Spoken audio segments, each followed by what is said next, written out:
marquee. Whoa. Fast car, whoa. It go a mile a minute. No, movie got signed to live in. Yeah, you know it's time for cinema. Yeah. Bitch, what's a cinnamon? Tell your partner cinnamon. Bitch, what's a movie man? MP40 doing man. Tell him keep it cinema. Tell him keep it cinema. Movie guys on deck, movie guys on set. Boy, we can set the stage and shoot it out for real, but I ain't seen an IP yet. Wait, box with us, it'd be a last fight. Going Jim Carrey with the mask like. I've been making movies since a past life. Everybody asking what is that like. Last critic in the fast clinic. Bag on me, but it stacks in it. Me and Quad going cinema from the intro until the last minute. Super Saiyan, I don't have limits. Run the game like the Flash with it. Get fly, get the money, then run it back. That's the last tenant. Super Movie guys on the screen, make the fans all scream. Your girl came through, said she wanna join the scene. X-rated Maxine, pitch black, got the vision still. Making moves, have to sit them still. Beef with us, you better be for real. Either cut the check or I'ma clutch it still. Cut the malarkey. That pistol get sparky. Movie got shooter guy. Yeah, needed the marquee. Fast car. It go a mile a minute. Movie got signed to live in. You know it's time for cinema. Whoa.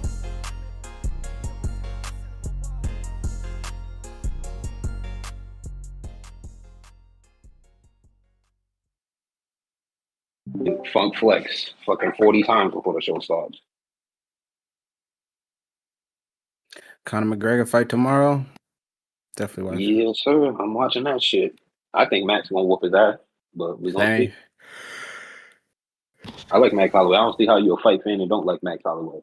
Hey, just beat that loser. That's all I want to see. Just whoop his motherfucking ass. I'm playing another Halo. You shouldn't even be allowed to be in any kind of sports. Oh yeah, fucking clown. He did it so bad. They said the doctor had to surgically remove her tampon. Yeah. For what? I don't know how you still in the UFC. You never heard Conor with Conor McGregor that rape? No, well, I heard he raped somebody, but I never kept up with it, so I don't know all the details. Yeah, they she ended up suing him and winning like a lawsuit and shit. But they said the doctor had to surgically remove her tampon because he shoved it so far up there during the incident. Oh damn, that motherfucker should During be the in assault. jail. Yeah, I think it was civil, right? Under the jail. You know how I know he guilty too? Because as soon as that shit happened, he found God. As soon as that news came out, he thought, "Oh God, it's so good." No, you talking about Wax? Wax was the same shit. Oh yeah. He came like a pastor or some shit. Anytime a nigga find God out of nowhere, he did some devious shit. We live, y'all. Did some devious shit. Tragic. No cams, Another news no one time cams. just found God, everybody. We live, bro. We gonna need them cams for them clips. We wanna start making clips. Yo, y'all good? Yeah. We ready. Everybody do a quick mic check, man. Let us know in the comments how the mic sound, if we need to adjust anything, y'all. Me. Mic check. 1 2 1 2. I don't give a fuck about your shoes. Did you say shoes? Jews. I said Jews. Oh. Shout out to you. Oh shit, I held it down, BT. You see, I got to see Scream 7. I ain't pay for that shit. No pirating. I'm not gonna ask no questions, brother. Yeah, no, Jack bought the like 100 steel books and he tossed me a code. God damn. Oh yeah. This shit's so ass. 100 what? Forgot Jack got like when 10 or 20 steel books of Scream 7. I'm in the same boat. How did he get those? Amazon. They keep doing stupid shit, bro. They did the same thing to me. He should send me one of them. I got the drama a day early, right? Just bro. Niggas doing too much. No. No, Larry, no, nigga. If one came fucked up, what you think gonna happen to the next 7?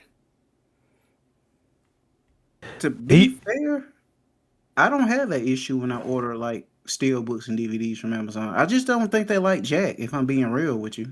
No, it's not just him, bro, because they do the same thing that they did to him. For the drama, they literally sent it on Monday in a fucking envelope, bro. Not boxed up or nothing. No protection. And the shit is dented. And I still haven't gotten a replacement for it, bro.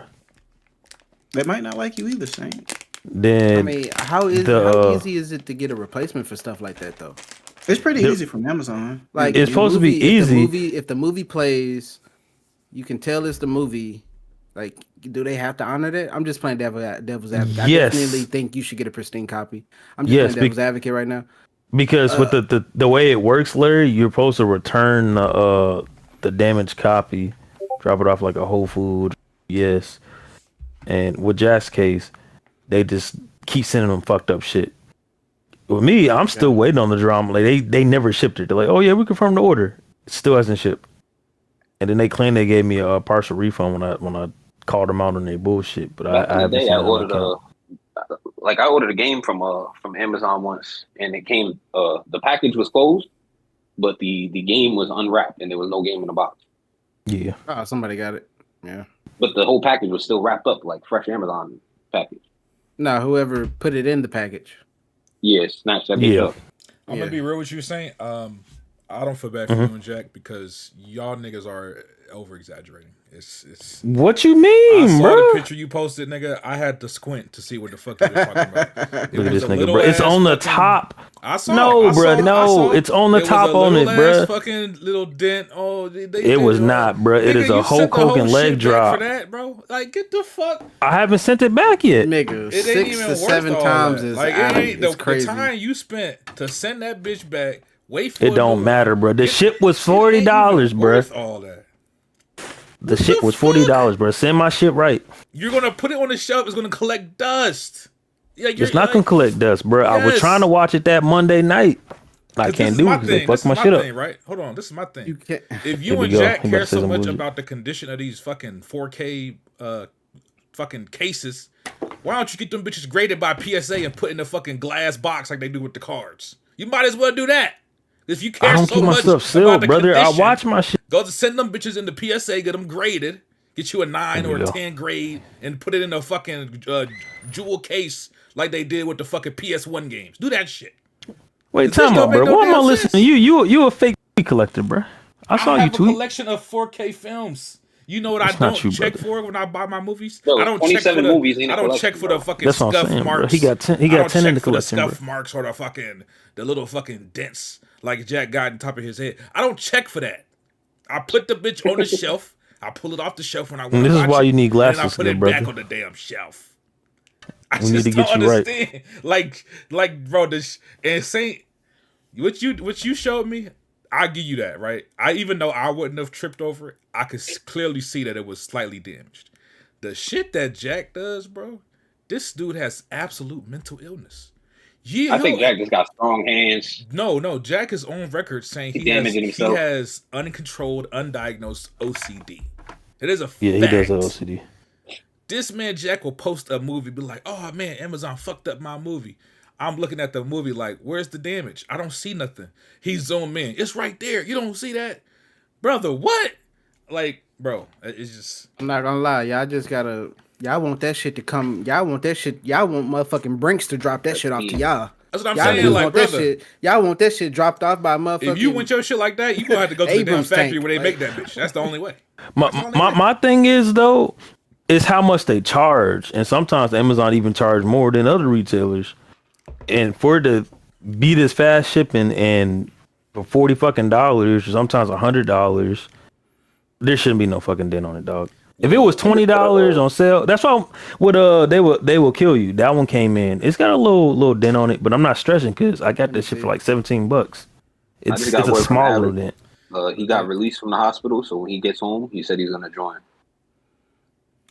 He need to take a day you off, being bro. serious or you Go rest making up. a joke? I'm dead serious. He told me he broke his foot. I'm dead ass. Who broke their foot? Alex. Bro, are you being serious? Try to stick it up someone else. No, he's being for real. I don't He's know. being I for don't know real. how. Okay, I don't know okay, how, we got Alex sorted out. What about the other one? Yeah, I don't know how. So- I What guess about the we'll other tell one the who story ain't when we never get on to it, Red but- You know Pants Red watching Peg. Moana. So Why is you he know he always does watching this. a movie? Okay, real quick. We'll talk about this after. We'll talk about this after. But wait, I got one thing to say to Saint though. Uh-huh. Why don't y'all just? I know Jack's situation is different, but why don't you just find the closest store that has a steel book and you just grab one that's in good condition? Some of them aren't in store. Like I don't have a Walmart near me at all. Like it's kind of going out the way to go to Walmart. I mean, at that point, if you're gonna be playing shipping back and forth for Amazon, you might as well just drive out the way and just grab a decent copy. It'll be a good trip. You can take your girl. Y'all can make it into a little date. I'm not doing all that, brother. All right, y'all. Well, let's get the All show right, started, man. Let's do the intros real quick. Episode 85. We're getting there. We close to 100, y'all. This is about the halfway mark of the year. Today is July 10th. Still plenty of movies yet to come. Next week is, well, I guess, what's today? Friday. So, yeah, next week is the Odyssey. And then the following week is Spider-Man. I think something else comes out on those weeks, maybe, but I can't remember off the top of my head. But those are the two big ones. And honestly, it honestly don't matter. People ain't gonna go. You sandwich between Spider-Man and Odyssey, bro. Yeah. You might as well send it to streaming now. He's right. Something else is supposed to drop. I just can't fucking remember. But Might as well send that bitch Peacock. what The that cat? means for us and the guys, y'all all listening and watching, the next episode we'll have reviews for the Odyssey and Spider-Man, since we'll have seen both of those by the time that 4-hour episode incoming. But yeah, man, episode 85, we here. Apparently Alex got injured today, so he'll be coming in a little bit late. I didn't know. Red Pig, I have no idea where he's at. I know he went to the movies earlier. Well, he said he was going to see Moana. I don't know if he actually saw it or if he stayed. Ew. He's still in Moana. But he said he was going to see Moana. So he's But anyway. basically our he's our child movie reviewer. Got it. Yes. I know he's doing tricks in that movie theater. All right. But yeah, so we'll go ahead and get started. I don't have too many topics this week. Just like 3 topics I had. And then before we move on to reviews, I'll see if anybody else had anything they wanted to bring up. Let me get my notes in order, y'all. Right now, I do have the cameras on. For those, if y'all should be able to see Larry right now on his camera right now. Yep. So we'll keep it like that for He's right mogging. now. Let's Is that a start nice with one? the first topic I got, man. Damn, no intros, I guess. All right. Oh, I'm stupid. I was Yeah, setting yeah, up fuck me. intros. I was setting up I'm a intros bitch. and forgot to do the Fuck actual me. intros. My bad. BT, go ahead, bro. My bad. Go ahead, BT. It feels good to be back, man. Missed last episode, so I'll be covering The Furious. Nobody else was here to review Jackass, so I'll touch on that as well. Y'all know my fandom for Jackass, so I'll discuss that. But it's great to be back. Y'all know how much I love to pod. I love to pod so much that I took a break from my family night, getting drunk, to step outside and say what's up to you quick. So it's good to just be back, man. It feels good. It feels great. I'm excited. Let's get it. I know. All right, and Larry, how you doing, bro? Doing great, man. I hope everybody's doing good in the chat. I hope everybody on the panel's doing good. Hope for a speedy recovery for Alex. Based Yes, off sir. the Yes, news sir. we just got, hope he bounces back. Hope it's not too I catastrophic. don't know how the fuck that happened. But yep, let's talk about these movies, man. Let's get into these topics. Let's gush over fucking Spider-Man trailer some more, because I know y'all waiting to do that. But yeah, man. But I'll be reviewing Evil Dead. I'll be reviewing Evil Dead Burn. So yeah, look forward to that. Oh shit! Just hit my damn knuckle. Niggas Oh, gonna be yeah, gushing God. over Spider-Man. We know that's about to happen. Every Actually, 2 weeks. The new trailer. Every Actually, fucking 2 weeks, you got something new to say about Spider-Man. Nah, we can leave Spider-Man out. It ain't really show nothing new, really. Fire. Yeah. Yeah. It's kind of a spoiler too, so you might as well not even. Mafia, how you doing, bro? Doing good, man. Doing good. It's Cinema Christ. Glad to be here again. Let's get cinema. Yes, sir. Saint, what's going down? What up, man? Let's talk about this Jackass and the invite, man. True cinema. Heard about that, man. Y'all boys came here gushing.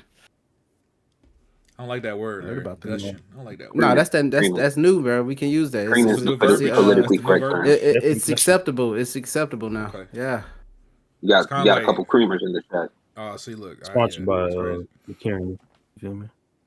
Real quick, a correction. Something I said earlier. Apparently, the next pod we will not have reviews for Spider-Man because our next pod is on the 24th. Spider-Man Yeah. don't come out to the 30th. So, Oh, man. but we will. Well, have it's probably a good we thing. will have the Odyssey and some other shit. I'm sure. So That works Probably a out. good thing That'll breaking have them the two joints up. I mean, emergency pod. Both For them movies. Spider-Man? We can I move a mean, week up for that. I'll be free. I'm watching Thursday night, so I'll be able to do the Friday pod. It's just I don't know if y'all got your tickets for I Friday. will be out I of was town, so I I was can't. about to say yeah, we're available, but if most of us aren't available, then Actually, I just remember I don't even see Spider-Man until that Saturday. Saturday. No, I'm lying. I checked. I Friday. I got it Friday. Yep, I do. I just remember. fun fact, I have not gotten my ticket yet.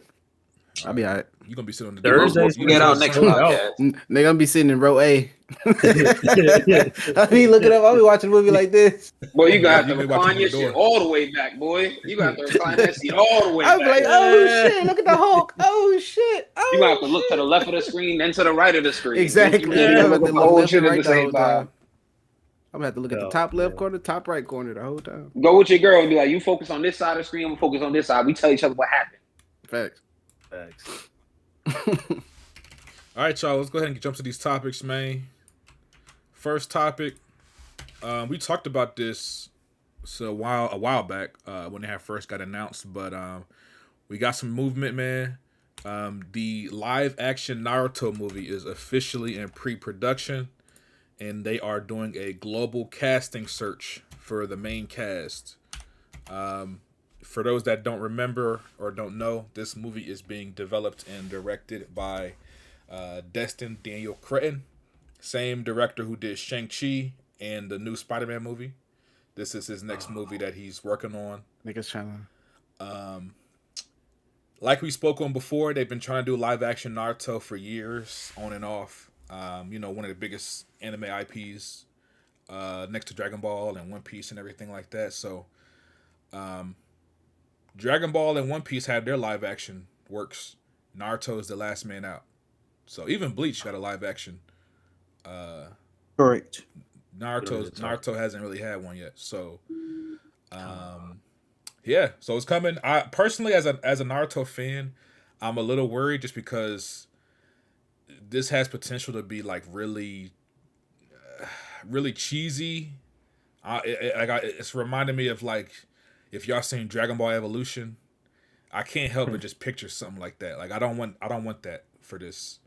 I just don't know how they can do it. I don't know how they can do a Naruto live action and then not be like goofy. I don't know. I don't know how. That's a thing that they're gonna have to figure out.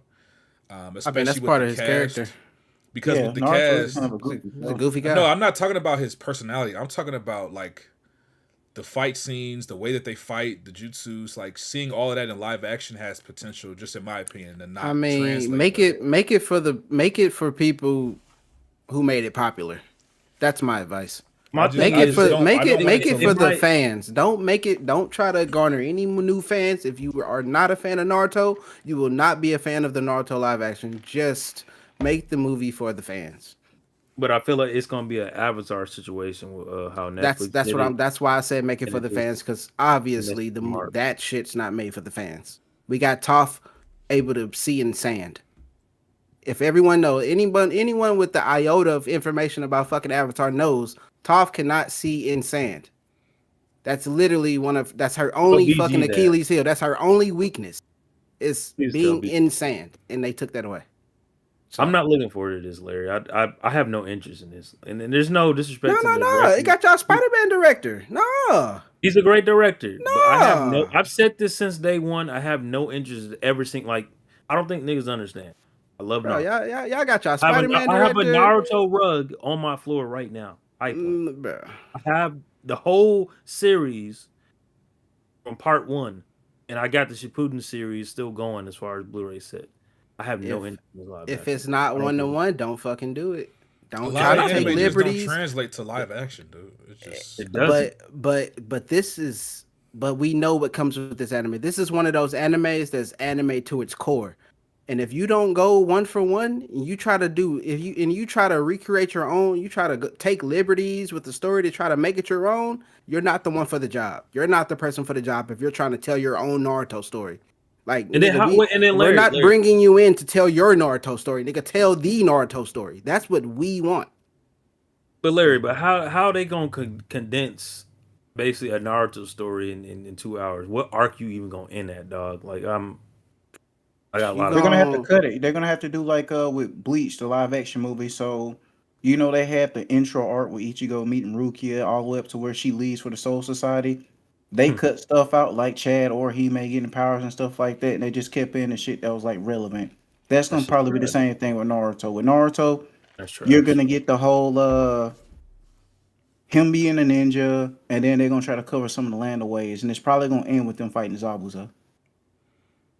Yeah, I mean that's the only way that really would make sense. Because if they try to go any farther than Zabuza, it's gonna be. It's gonna be a I don't know. mess. They got to It's cut too gonna much it's shit gonna be a out. mess. It's not gonna make sense. Yeah, they're gonna have to cut a lot out. Yeah, that's what I see it. I see it going up to Zabuza. That makes the most sense to me. Yeah.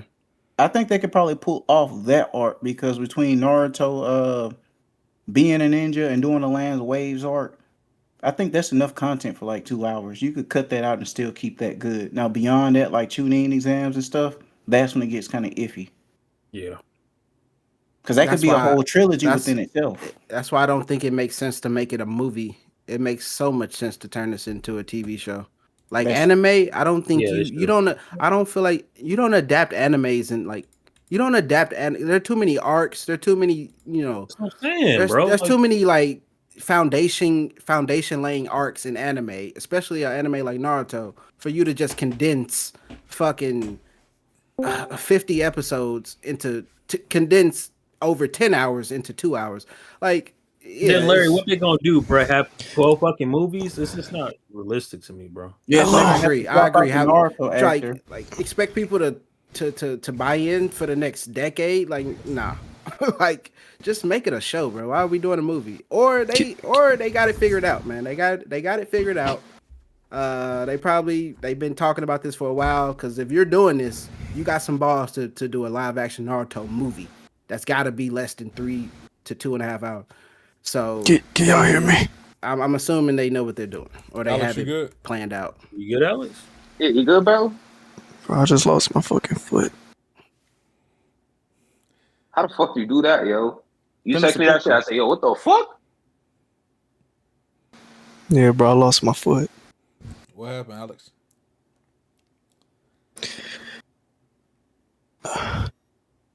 And just next topic, bro, I can't talk about it. Man, this nigga full of shit, dog. He's fucking. Bro, Look, one time, I cried. One time I said, take your time, bro. How you lose your foot, bro? nigga got a He fucking said, "It's dirty all right, coat. take your time." How you lose your foot, bro? Tell the people. What's good, y'all? What's good? Chill. Nah, nigga, what happened? Did you really hurt your shit, or were you late for some other reason? What the fuck happened? No, I just got home, bro. I was out and about, and a nigga. Y'all know it's hot outside. Y'all ever go outside and there's so much ass sweat that you don't feel comfortable sitting on your couch? Yeah, bro, it was one of them. I had jeans on, nigga. I was soaked. I had to go take a shower real quick before I could. If I got on this mic, y'all would have heard me go as soon as I sat down, bro. Nigga, I had jeans on. It was hot fuck outside, bro. I had to shower. I was not. Look, I was either gonna take a shower before I got on here or while I was on the podcast. It was gonna happen regardless. So Yeah. And I'm gonna be honest, I We knew would've- Alex we would've was gonna hurt enjoyed you himself, showering, but bro. I had to cover for him somehow. I knew he was gonna be late, and Juan was gonna be mad, so I I knew needed to BT come up was with bullshit something. because BT come I was on like, hey, that crazy nigga broke his foot. stories, nigga. Yo, Alex leg fell. That's why he late. I was late. Nigga, that's yo, BT said, "Yo, Alex had Denzel Washington on the phone. I can't interrupt." Fire. What topics y'all talk about so far? nothing. We just started. The live action Oh, Naruto alright, bet. movie is in pre-production. Boo, boo. Not fucking with it. I was never a Naruto. I ain't gonna lie. Naruto was one of them shits where it was one of them shows where I never saw it consecutively. So I would see episode 1, and then the next episode would be like season 4, and it's like, fam, I don't know what the fuck going on. I wasn't there for the continuity of it, so I didn't give a fuck. I never cared. Yeah. And that's kind of how Dragon Ball Z fell off too. At one point, I was watching like anime. no, that's not the case at all. Just when I was a kid, I was learning. It might be a bunch of people like me, but what I learned about Dragon Ball Z was from the video games. When they would come on Toonami and shit, they might have a series where, we watching all the Cell games this weekend. But most times, bro, it was random ass fucking Dragon Ball Z episodes that I never got the full into because they'd spend the episode gearing up to fight, and then the next episode wouldn't be that fight. So every time it was on Toonami, I'm like, it's just random fucking episodes. So I learned about Dragon Ball Z through the video games, and I never played Naruto video games, so I never learned about it. You missed out. They have some good video games. I've seen a couple clips. I've seen like the viral, like when Rock Lee takes the weights off. Like I've seen or when a nigga has the red eyes and he looks left and right and does that threesome fight. But yeah, it missed me. What? This nigga Alex. What? Y'all know what fight I'm talking about? He said that nigga looks left and right with the red eyes and has that threesome fight. Nigga, Y'all know what I'm talking about? Exactly what you're talking about. Yeah, the threesome fight. That's how you explain it is fucking hilarious. I just know it's disrespectful at the same fucking time. I just know it's three niggas fighting, and he was on some like who won it. I thought that shit was fire.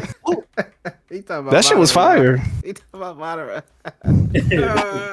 I thought that fight was fire. I went on YouTube and looked at that fight. I don't know who was fighting who. I just said fire. Fun fact, Alex, on that scene, he was fighting at least 4 different armies. Damn. Yeah. It was like 1,000. I'm gonna hit him with a Kid Dangerous. Damn. Yeah, brother. He was fighting the game niggas. All right, y'all. Well, we'll see when some more news come out. Like I said, I'm worried about this. I just don't know how they're gonna do it, but we're gonna see, man. We're gonna see. Develop your mission. All right. Just want to bring this up briefly. We got a new trailer for Dune 3 this past week. Yes, if you haven't seen it, check it out. Shit from the butt, part 3. It is available right now to watch on YouTube. Shit from the butt. BT's a Dune hater because it was a little too advanced for him, so he didn't get to finish it. But oh no, Dune 3, man, I can't wait. It's gonna be a fucking classic. I'm a little upset that it's coming out in December. I mean, I would rather watch it now, but good things, you gotta wait for good things to come. So, I'm at the point where I'm not watching no trailers. If I see a movie, honestly, the teaser. If the teaser makes me want to see it, that's all I'm seeing because I'm sick of movies spoiling shit. Unless it's like Barbarian or something where there's a big ass twist. These movies be spoiling too much shit nowadays to get us to come to the theater. How do you feel about movies that like oh, go ahead, Larry. I need to cut you. No, I was about to say, for reference, for example, for Spider-Man, I'm not watching anything else. That's any more footage, any more of the scenes and clips that they want to release. I'm literally muting Spider-Man in all of my algorithm. Mm-hmm. Scary movies too. Scary movies put best scares in the fucking trailer. So they do. They put their best scares in the fucking I see the title card. I see a teaser. I'm there. You got me. I spent my money already. You got it. But in reference to the Dune trailer, I'm all in. I've seen what I needed to see. This is my last trailer that I'm ever gonna watch. I'm not watching another one. I'm not seeing no more Dune footage until the actual film in December. Well, bad news for you, Larry. When you go to see Odyssey, you're gonna have to see some Dune footage. Well, Wani, what about you? I'm gonna close my eyes. I'm gonna put my head between my legs. Whoa, I'd say you gonna polish yourself off. I'm about to say you gonna headbutt someone when you get down there. So Wonton is probably the biggest DDE in here. So how do you feel, Wani? The biggest what? Dune Dick Eater. Oh shit! I am a Dune eater. I don't know if I would say I'm a Dune Dick eater, but I am a Dune eater. To answer your question, though, okay. He's a Dune eater. That sounds nasty. Yeah, he's a Dune. The movie looks fire, bro. The movie looks fire. Like the story. Obviously, I never read this book, but the story, just from what they showed in the trailers, looks amazing. I have read spoilers. I read spoilers for Dune years ago. But why? Why would you do that? I was too excited. Do it to yourself, brother. Dune, I was too excited. I had to read ahead, so I know what happens partially in this film. Mostly, I should say. Oh, I do too. I'm tripping. That just proves my theory. I thought you went spoilers for the actual movie, not. Wani been posting Doomsday spoilers, Spider-Man spoilers, but yet he has all these spoilers for Dune that he ain't post yet. He's trying to sabotage the MCU so that he can win the bet. He tries to sabotage everything else. He tries to sabotage everything else except for the reason why he tried to sabotage. He tried to sabotage physical media. He tried to sabotage physical media. The reason why, Bucks, because Dune spoilers are fucking 60 years old. You can look that shit up yourself. It's on Google. But it predates Star Wars. But yeah, no, it's the film looks fantastic. There was some concern, they switched cinematographers, So the visual style looks different, but it doesn't look bad. It actually looks very good, and some are saying it looks better in their opinion. I have to actually watch the film to judge myself what I prefer, but it looks great so far. Visually, the story looks fantastic, and then performance-wise, just from the trailer alone, this boy Timothy going crazy in this movie. He's on his real villain arc. He's going crazy. He's heartless. Can I keep it a bean? And then I know we got some Zendaya haters around here. They have Sure her. do. She's giving like a monologue, and you see some scenes from her in the new trailer. She's killing it. She's killing it. Like she's going crazy in this movie. So it seems like they finally given her the stage to really like show like it elevate her as a character and really give her a time to shine. I can't wait for Alex to eat his words once he sees this. But Larry, you had something to say, Larry? Yeah, I just thought the trailer looked great. You know, the trailer looked amazing. It looks like a epic conclusion to a planned trilogy. It looks like Paul is, you know how they say like what do they say, like you can't be all good if you're all powerful, and if you're like all power, you know what I mean? Whatever, however that saying goes, basically like power corrupts pretty much. I feel like that's what they're conveying. I feel like once absolute it takes power the throne, corrupts, absolutely. Absolute power corrupts, absolutely, and I feel like that's what they're trying to convey in this trailer. Real lies. They're going to throw a twist at us and make Paul the villain after him being touted as the savior and messiah for the last two films. I'm really excited to see who's right and who's wrong. I'm ready to have that tug of war within myself. I'm ready for that. I need that. But yeah, it looks great. It looks amazing. Larry ready to tug himself, yes sir. I'm ready to tug myself while watching the movie in the theater. Yes. I'm gonna be tugging with you, Larry. Thank you. Appreciate you. Larry sound like yoink yoink yoink when he jerk off. Yeah. Salute to SB Scarecrow in the chat, man. He been a member for 9 months. Yes, fucking go. We had a movie guy's baby with you, nigga. Let's get it. Facts, man. We appreciate you, Scarecrow, bro. Thank you. Thanks, Scarecrow. Oh, right, one more thing. One more thing. One time, this nigga Timothy Chalamet looks like Eminem in this trailer. I don't know. Think why. so? Oh, because his hair. Too. He looks like Eminem with the low haircut. That's my last. I see that. Yeah, that's my last tidbit. That was funny. Wonton, you see that comment he left? What? Oh, he said, I want to go see the Odyssey to see John Bernthal say, let me tell you something. Apparently, John Bernthal said that he does say that in the movie. Yeah. It's in his contract, bro. It's got to be. Salute to him. Yeah, he definitely made it. He said it works this way in every script. Let me tell you something. That's like his version of I told you. Okay. Well, yeah, I was about to say, what would y'all's one-liner be in every movie? Like Samuel L. Jackson got motherfucker. Bullshit. Alex would be goddamn. Nah, mine would be you dig. I'd be like, you dig. That's what I would say. We know Red Peg's gonna be nigga bitch. Oh, facts, yeah. Bitch. I'd be like, if it's a zombie movie, we not gonna make it to the morning, you dig? Yeah, I like that. Is it obvious? Oh, bet. All right, bet. Alex, mine gonna be with the breath at the end. I'm having my contract that I gotta die in every movie. My last word gonna be. All right, bet. One. Nah, bitch, gonna be, what's your top 5 deaths all time? What's your top 5 zombie deaths about that? He's gonna die. Followed by one. Yo, and with BT Dot's gonna be one of his top 5. He gonna be like, this is number 4. One. he gonna make it like a complete fire. Right, the dream come true. Number 4. One. Real quick, can y'all hear my trail mix? I'm eating trail mix. No, not at the moment. You talking about the crumbs you leave in the seat when you get up, or the snack? You scraping the bottom of the can. My both. I hear it. Oh, your butt crumbs. Would y'all watch a Call of Duty Black Ops movie? Yeah, they make one. Sure. Yeah, it's happening. They're making a COD movie. It's already happening. What'd you say? Yeah, did they already start casting? I didn't know that. We talked about it before. You was on this podcast. We talked about it. Yeah, like what the hell? Yeah. I remember that. I remember that discussion. It's one of those came and went. To be Like fair, almost it Steven could be a Modern Spielberg. Warfare movie. We don't know yet. Yeah, we Cut him some don't. slack, y'all. He broke his foot. Get the Cut him some motherfuckers who made Warfare to make the Yeah, he movie. didn't break shit. All right, man. He Next sprained topic, his man. So as y'all know, the Odyssey is currently they're doing like press run because the movie comes out next week. So they've been doing interviews with the cast and Christopher Nolan.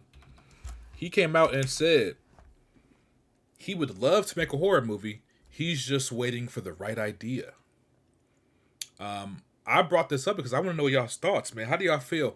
How would y'all feel about a Christopher Nolan horror movie? Personally, to me, Well, that sounds kind of fire. But what do you guys think? yeah, it sounds fire to me. As a horror go guy, I would love to see it. Memento was a mystery, but it gave you some insight as to how that might look. And from what I hear, Odyssey, there is a sequence in the movie that is full blown horror from everybody who's seen the movie so far in their reviews. That this is Christopher Nolan took an opportunity to show people what a Christopher Nolan horror movie might. I look actually, like. no spoilers, but I actually found out what that was. I think he just has Travis Scott in his Roach Batman outfit pop up randomly in the middle of the scene. So if that's what you deem as horror, right? The Roach. that nigga was a doo-doo Batman. The Roach. Batman. Yeah. And then he Fire. deleted the post. That's Yeah, he was on his ass. I would like a Christopher Nolan scary movie. I think Psychological horror. It has to be psychological horror. I think for me, Nah, don't box him in. I think for me, what he did with Tenet would be what I'd want a scary movie where, because we always come to that thing, right? When we talk about scary movies, continuity and world breaking things that happen that just doesn't make sense. I feel like Christopher Nolan could potentially give us a very smart horror movie. Exactly, we're gonna get into right. We're gonna get into it, but the idiocracy that I saw in fucking Evil Dead pissed me the fuck off because of how stupid the characters were written. I think Nolan would give us characters that we root for, fight for, and we feel as though we're actually trying their best to survive. Hell yeah. Or maybe he'd give you some characters you don't want to root for. You never know. You never know. You never know. I'm gonna be real honest about this. But do you know that we well written? I'm gonna be real honest about this news. I don't know what to think. It's not good things because he's typically a certain type of director. You don't typically get him to just make movie. I don't feel like he has that type of bag, honestly. I don't think Nolan has that type of bag, so I don't know what to expect. Honestly, What makes you say that? I don't think he's going to that, knock it out the What park. makes you say I don't that? think he's going to bomb. He's too good at filmmaking to make a bad movie at this point. But I don't know if I want to see a Christopher Nolan horror film because honestly, I'm exposing myself a little bit. I've never heard this nigga speak. I've never heard Christopher Nolan say 4 words, bro. I'm gonna be honest. I can't think of an interview that I've seen. I can't think of how his voice sounds. Like I can't think of how he thinks or like the way he explains his movies. Like, so I don't really know what the way he thinks. I don't know if he's cynical enough to make a horror movie. That would be the motherfucker to make a 3-hour horror movie and it does $1 billion. I don't know, bro. That's what I'm like. I don't think so. I don't like. I feel like Christopher Nolan, like he's boxed himself into making a certain type of movie and a certain type of genre. And I wouldn't say that. Wait, you just told me don't put Christopher Nolan in a box. And then here you are just saying put he him in a can't do box. horror and he boxes himself in. What the fuck? I'm just You like just I said don't. that. But he did that to himself, though. I was saying you don't box him. I'm not saying he shouldn't do it. How though, Larry? I'm How? not saying he shouldn't do it. I'm just saying like I'm not confident that he'll make a good horror movie because he hasn't displayed any type of range. Honestly, he hasn't. That's not true, though, He bro. hasn't really he hasn't done- made he's anything done- other he's done than the like a superhero thriller, a sci-fi, a grounded Yeah, he's done- sci-fi, a space that don't like a lend itself to bio, horror? damn near a The Prestige, biopic. Like That's Come range. on, You just bro. you saying range right now. That's range. no, He's done bro, superhero no, movies, it's he's done- all he's in the done role same. movies, he's done It's all biopics. in the same And- grounded realm. He's never done anything really supernatural. That's what Inception? I'm getting at, bro. It That's doesn't not have to be supernatural to be supernatural. horror. I don't know how he handles supernatural elements. That's why I'm, But then I'm he's worried. putting supernatural elements I'm in horror, honestly, though. I'm worried. It could be a serial killer. That's not supernatural. That And I it don't gotta want to be see a supernatural fucking being. movie about a serial killer, bruh. It's 2026 and beyond, bruh. Can What we that move mean? on from the slasher? I don't want to see a slasher flick, bruh. Made by Larry don't know Christopher. what I don't want to see. I don't want to see Scream if Christopher Nolan made it. I don't want to see that.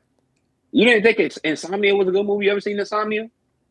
No, I never seen With Insomnia. fucking Pacino and fucking and Robin Williams. I don't think I want to see his horror movie. It's a very good psychological like the thriller, type of which movies again he makes. He tries to ground lends everything. itself I don't think to, I don't think I completely explained. I'm sorry. he can do that. You can have a grounded. I don't think I want a horror like, movie where mixed I'm off starting and to shit. I'm starting to like movies. I'm starting to like elements in movies that don't break everything down. Like don't explain everything. Like in Smile, don't explain it all. Just give me this OP ass entity and make it unstoppable, bro. And that's just what it is. Like don't try to explain it. Don't try to explain how to defeat it. He don't do try that to. though. He didn't explain himself in Inception.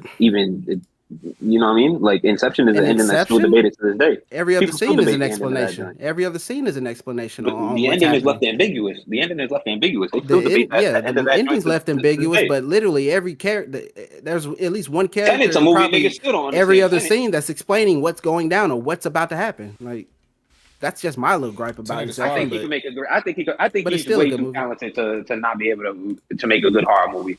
Like I said, we've seen enough elements. He can make a good between movie, but Memento horror movie, and I'm between not too Insomnia. sure. We saw that some elements in Memento. We saw some elements in Insomnia. Memento, great movie. Insomnia is a great movie as well. We saw some horror elements, and Supernatural? apparently in Odyssey, there's a whole sequence in which there's some horror elements That we and haven't shit. seen yet, and we don't know if it's good yet. We don't know, but we'll find out, won't we? Yeah, we'll find out. We'll see. I can tell But you that's right just now, my Larry, take it's on gonna it. be I'm something. not too. I hope so. I hope so. Larry, how But much glue did you Christopher have Nolan, making a horror movie, like I'm not that excited, honestly, because he hasn't really displayed that much range. Honestly, he hasn't Dog went and did a food running. comedy. He hasn't went and done a comedy. He hasn't went and did a fucking like all of his shit is always grounded in science, or it's always like something grounded in science, bro. It's never I nothing will say, like real I probably supernatural. wouldn't want to see a Christopher Nolan comedy. Like, you remember when Kawhi? Imagine for a Raptors? rom-com made by Christopher Nolan, bro. You remember that? You remember when don't want that. I know you Kawhi don't. Leonard did that? Ha ha ha ha. That's what I'd imagine a Christopher Nolan comedy would be like. Like just Kawhi's live. Ha ha ha ha. Bro, Like I'm just saying. it would be. But you know who but can a do that horror movie, I comedy? would love to see a Christopher Nolan. Spielberg can knock that comedy out the park and then go give you War of the Worlds and then go give you the Minority You know what Report and then go Spielberg give can you do? Jurassic Park and then go give you the E.T. and then go give you the Maybe. blah blah blah and then go give you the Jaws and then go give you Disclosure the. Day. Come on, man. You Yeah, see? he can't do that. Ball on that motherfucker. But nah, my little tangent over and over. Christopher Nolan, I hope he makes a good movie, but I don't think he's that nigga, creative. you are- Like, I don't know, So man. when just I don't so think when he I got get him that- when I get him on this, what the fuck? He don't think he's that creative. So when I get him on the show, you gonna keep that same energy, right? Hold on, bro. when you get him on the show, I'm just gonna be like, nigga, why you always making these sci-fi movies, nigga? Can You're give gonna us a call it. You're rom-com? gonna call him a nigga. Yeah, I'm gonna be like, nigga, can you give us a rom-com? Can you give us a Okay. rom-com, bro? Yeah, Can that'd we be get a rom-com? Why do you want a Christopher rom com from You don't fucking even Christopher watch Nolan? those. I've heard it all. You didn't watch those. I've heard it all. Show us you know how to make movies, Oh, nigga. brother. Show us just What, you know how to huh? make Yo, movies. that's The crazy. nigga that made 10. Larry Just show us you. just show Hey, y'all, us he you trying make to- some- No, Hey y'all, I'm he not trying to just go viral talking. on I'm TikTok. really He trying to go saying viral on Yeah. TikTok. I'm not. on you. I'm not conveying it properly, but y'all know what I'm saying. Just make a different type of movie, bro. Y'all know this nigga style. Y'all know his taste, bro. Y'all know what I'm saying. Y'all just want to make me look crazy. Hold up, I don't know what he tastes like. A lot Larry. crazy. Y'all know his taste in filmmaking, bro. Y'all know what I'm saying, bro. Like- Bugging. A Nolan horror movie will be fire. We'll watch that day one. Nolan, give me a movie I with. think we'll find give me- out real soon. Nolan, guys. make a movie with the where all the cast are kids. Boy, Hey, Larry, yeah, if Give Larry, me a if super- this, And make all the kids say cream pie. Larry, if this podcast That was a low blow. they'd have your ass on the TL, boy. Give me a They'd have super you 8. out there like BG if this was as big as Weapon Wheel, Some boy. Larry Lord. Nolan, give me a super 8. Hey, Wonton, You know what I mean? Yep. you got an update from Jack. What he said. He said, I opened my steelbook from eBay a minute ago. It's the worst one yet. Man, The corner see, no, he crust. gonna have to post proof. I'm gonna have to see what he talking about because it might. I He don't said know. the corner crust, the other corner missing paint. That this joint won't close all the way. Oh, brother. Hey man. Y'all going through it, bro.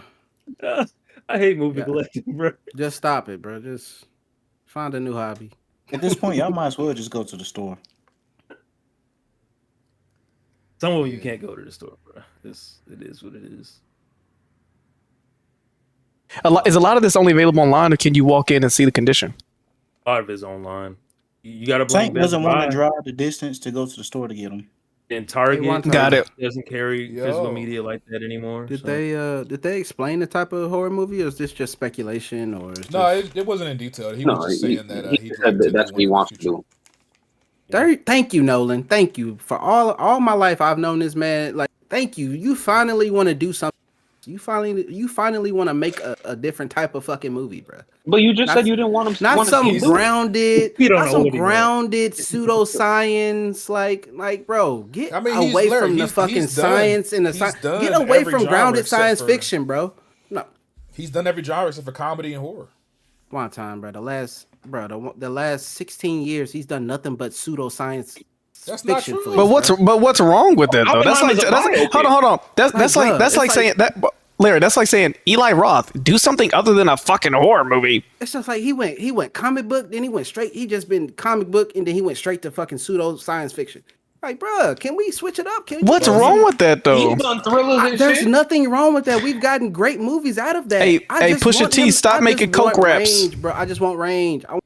Stop cleaning. I want to see that expertise in another genre, bro. That's all. That's Yo, all. Alex, I get speaking of Pusha T, I forgot that nigga was on Looking for Trouble. I'm mad I didn't play that record in the battle with Juan. It wouldn't I have forgot he was won, on BT. Looking It for wouldn't have Trouble. won. Hey, but look, I probably would have been able to replace it with a record that would have did better against you. not At the end. Where is Christopher? salute, man. Christopher Nolan, one of the goats, man. We appreciate Christopher Nolan or Peggy?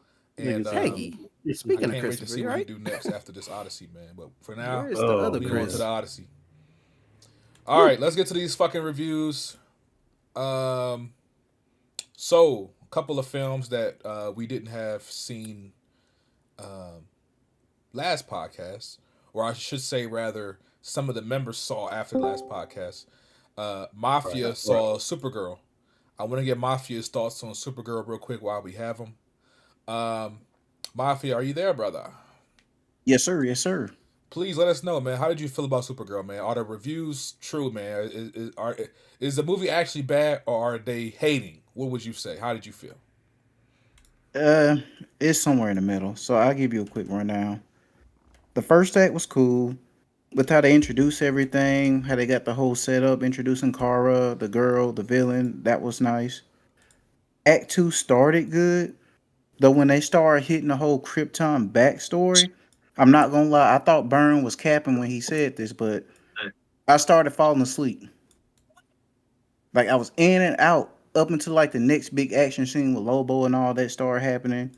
After that, I woke back up. And then with the last act, Wani really didn't make sense. Like the last act, a lot of shit was kind of unnecessary. Like they're on this planet that has a green and yellow sun. The girl leaves so she can try to figure out a way to help Supergirl because she's dying from the green sun. But after a certain amount of time, the green sun just goes away and it's back yellow. So it was just like, y'all could have just sat there and waited. Not to So it interrupt. seemed kind of redundant. Not to interrupt. They also, once the yellow sun came back, they could have just left. That too. But no, wait, Yeah, you know I the little girl wanted revenge. I mean, you know how They that could have works. just. Soon the green sun is away now. She could power up. There's a threat of that. Let's just leave. Let's go somewhere else. Let's teleport somewhere else. But they stayed for some reason. Teleport. Anyway. So yeah, the last act didn't really make sense as It a didn't. whole. It didn't. Now, Wani apparently told me that people were saying this action was better than Superman. Wani, I'm just Rystar here to said, say you man. were lied to. Rystar said that. Rystar is a homie, but Rystar lied to you. This movie has some decent action, but it cannot touch Superman's action. Let's just get that out there. Oh man. The visuals in the movie look good. I'll give the movie that. I thought the actors did well for what they were given, but this was not their best. Overall, I'm giving this movie a D. Yeah. they got to go back to the drawing board with this. With the next movie they come out with, they got to knock it out the park. They got to make it for men. You could. I'm pretty sure you can make a Supergirl themed movie and it be for everybody. But Nah, they got to make the next one for men. Men are the only people who saw this movie, Because Larry. those are the only ones who are going to go see it. That's not true. 'Cause, I mean, That is Wonder true. Woman. That's true, That bro. sounds extremely Women misogynistic, Larry. don't care about fucking Superman, bro. I mean, Supergirl. Nobody cares about Supergirl. Yeah. I'm just saying. No one cares Sounds about very Supergirl, misogynistic of honestly. you, Larry. I was, And I was, I was good. curious. And then on top of that, you the PR for this movie, just the marketing was basically it's great because it doesn't focus around men. Men are your target audience. We like this shit. We spend our hard-earned money on this shit. So saying that it doesn't revolve around men, that's what makes it great. Doesn't revolve around love at all. Like how fucking tone deaf are y'all? Like how blind are y'all to y'all own fucking fan base to say that? Or to have her say that, or to think that it's okay to even say that, for her to even think it's okay to say that it doesn't focus around men, or basically saying like it wasn't made for men and stuff like that. I'm just like, and then you get into the movie and men are just the worst. Like they couldn't make these guys murderers. They had to make them fucking child traffickers and child rapists. They had to do shit like that. They couldn't just make them murderers. Like being a murderer is not bad enough. They had to go and make them like the worst type of men imaginable. So little shit like that, that's what turned people off. And just like and with the whole Captain Marvel thing as well. You cannot fucking attack your fan base. You cannot attack the people who are going to go spend $1 billion on this fucking movie if they like it. Wait. You can't do that, bro. Larry. When did they attack the fan base for Supergirl? The Millie Alcox. She's on red carpet. She's being asked questions about Cara being queer and stuff like that. She's basically saying one of the great things about this, what makes the movie so great, that it doesn't revolve around a man. It doesn't revolve around love at all. That I'm just like what are you talking about? That? Yes. Just like one of the things that make this movie so great. These are her exact words. It's like it doesn't revolve around a man, and then she tried to clean it up. It doesn't revolve around love. Like what? Why did you go to that? Why couldn't you just be like, I'm so happy that the LGBT or the queer community sees themselves in this character, and this character was really it was made for, and we made this movie for everyone to love it. Like why couldn't you do that? Why couldn't you just be like I don't know why you went straight to men. Why you went straight to implying that if this revolved around a man and his crush, that it wouldn't be a great movie. Like, I don't understand that thought process, bro. And I just like, yeah, I don't know, man. Like, they got to go back to the drawing board, bro. They got to make a testosterone filled ass movie, bro, to get men back on board with this team, this DC team that they have. Because right now, the writing's on the wall, and people basically see what's coming. They basically they see the team that James Gunn has garnered, and they're like, oh, so this is what y'all gonna do with these characters? This is what y'all gonna do? Y'all think y'all bigger than the program? Y'all trying to make y'all personalities bleed through these characters and just saying fuck the source material? Okay, watch this. Bomb. Universe over, James Gunn fired. Next 4 years. Watch. Keep playing.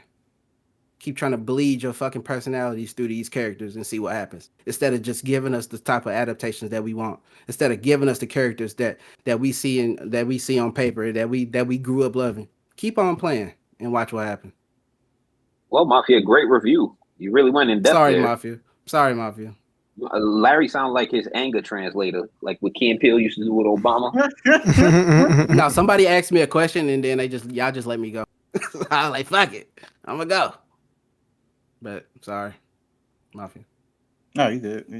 Good support.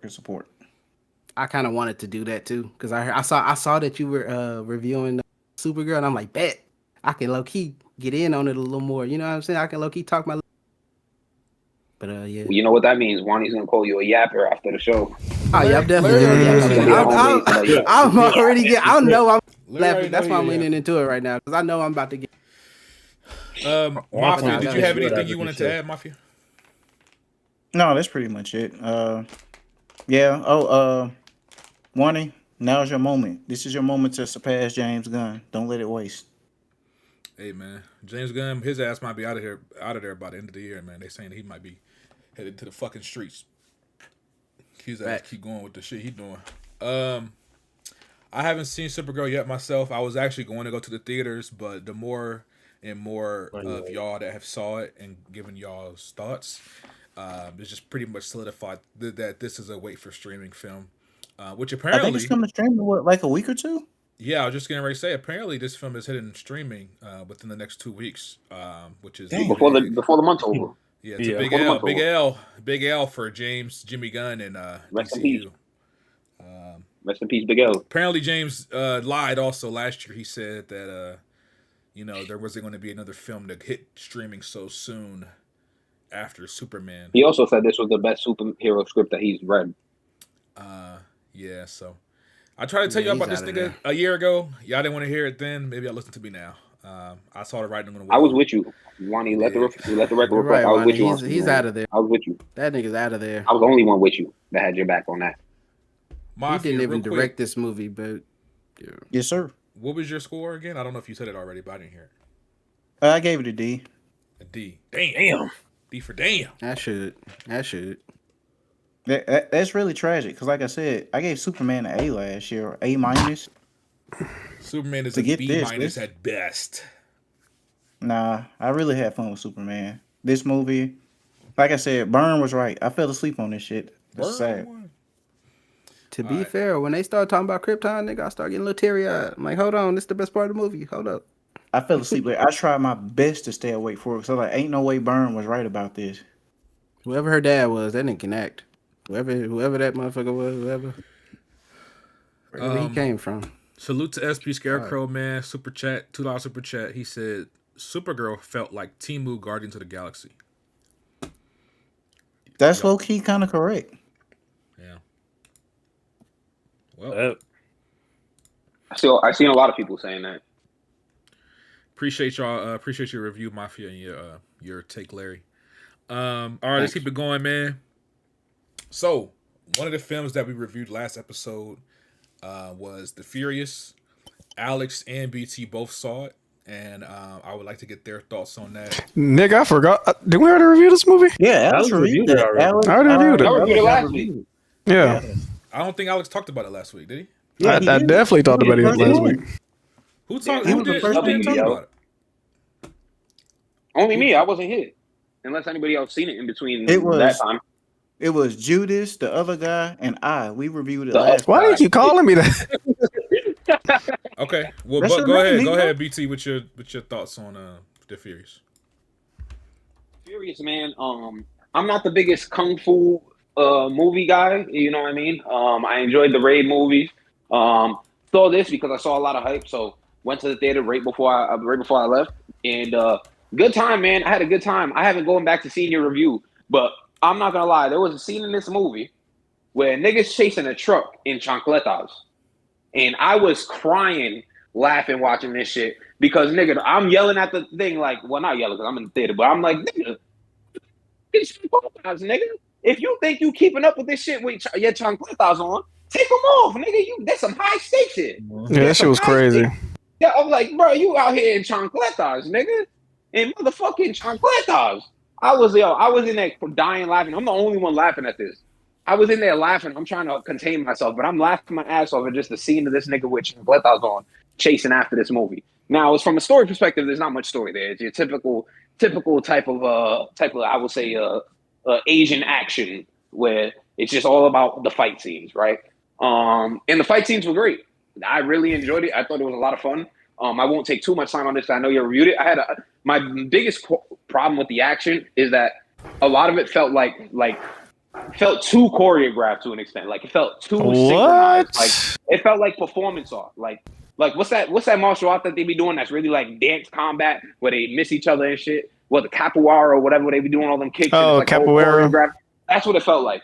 Like it was just so clean and so smooth. I would have liked to feel a lot more weight behind some of these punches and kicks. Shit, you ain't see the last 20 minutes of the film, nigga? There was a scene involving a hammer. Yeah, you didn't see the fucking club scene, nigga. I've seen the club scene. I like the MMA scene as well when they go to the cage fights and shit. Enjoyed that scene as well. But I would have liked for a little bit more grittiness or groundedness to some of these fights because it was just too perfect. Like the choreography was just too perfect, which sounds like a crazy critique. The choreography was just too good, right? Well, let me ask you this. Do you feel like you could telegraph? Not is telegraph the word I'm looking for? You could like telegraph the next move being made. Yeah. You could telegraph the next fight being made. You lying. That shit was like very creative. That shit was so creative. It was creative, but there wasn't much weight behind it. There wasn't enough grittiness. Like there wasn't enough. Like nigga, I wanted to feel like it was a fight. Like it didn't feel. So like does John Wick give you that? Like more like a synchronized dance.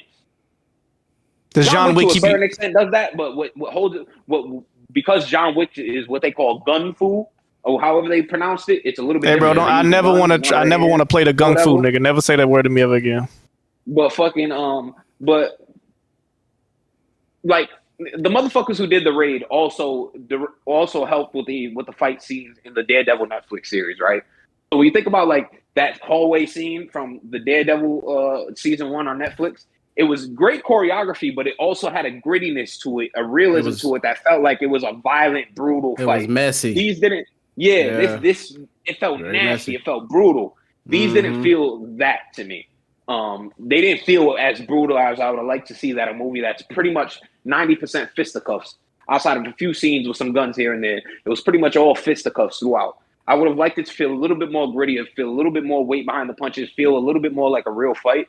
But all in all, man, I had a great time with this movie. A whole lot of fun. Outside of that, like I said, the story, you don't really go into a movie like this for the story. 7.5 out of 10.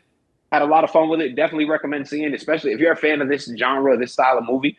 There's no way you're going to be disappointed. But yeah, definitely recommend seeing it for sure. In the theater as well. I don't even know if it's still in the theater. It had a very short run.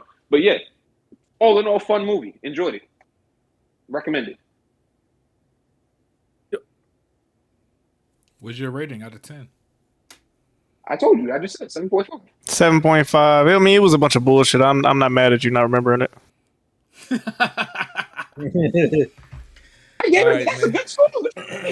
Yeah, but you did what I do. Oh, I fucking hated it. 9 out of 10. I didn't say I hated it. Nigga, that fucking anyway. It could have been a little bit more violent, a little bit more gritty. Hey BT, I got something for you. Open your mouth and bite me. Fire. Oh my! All right, man. Salute. Okay. While we at BT, man, let's go ahead and get to BT's thoughts on the film he saw called Black Box. Oh, pause. Wait. Black pussy. Hold on, BT. Yeah, starring Jimmy saw it. When did this movie come out? This came out like 2 weeks ago. Had like a real quick limited run. Okay. Bet. Yeah, it came out a few weeks ago. All right, let me read the synopsis real quick. Late June, early July. It says, Vero Airlines Flight 298 from New Orleans to Seattle turns into a flight from hell. Passengers face surreal phenomena, unexplained illnesses, and accelerating supernatural events as the aircraft transforms into a trapped chamber of horrors. BT, oh, no! What's your thoughts on Black Box?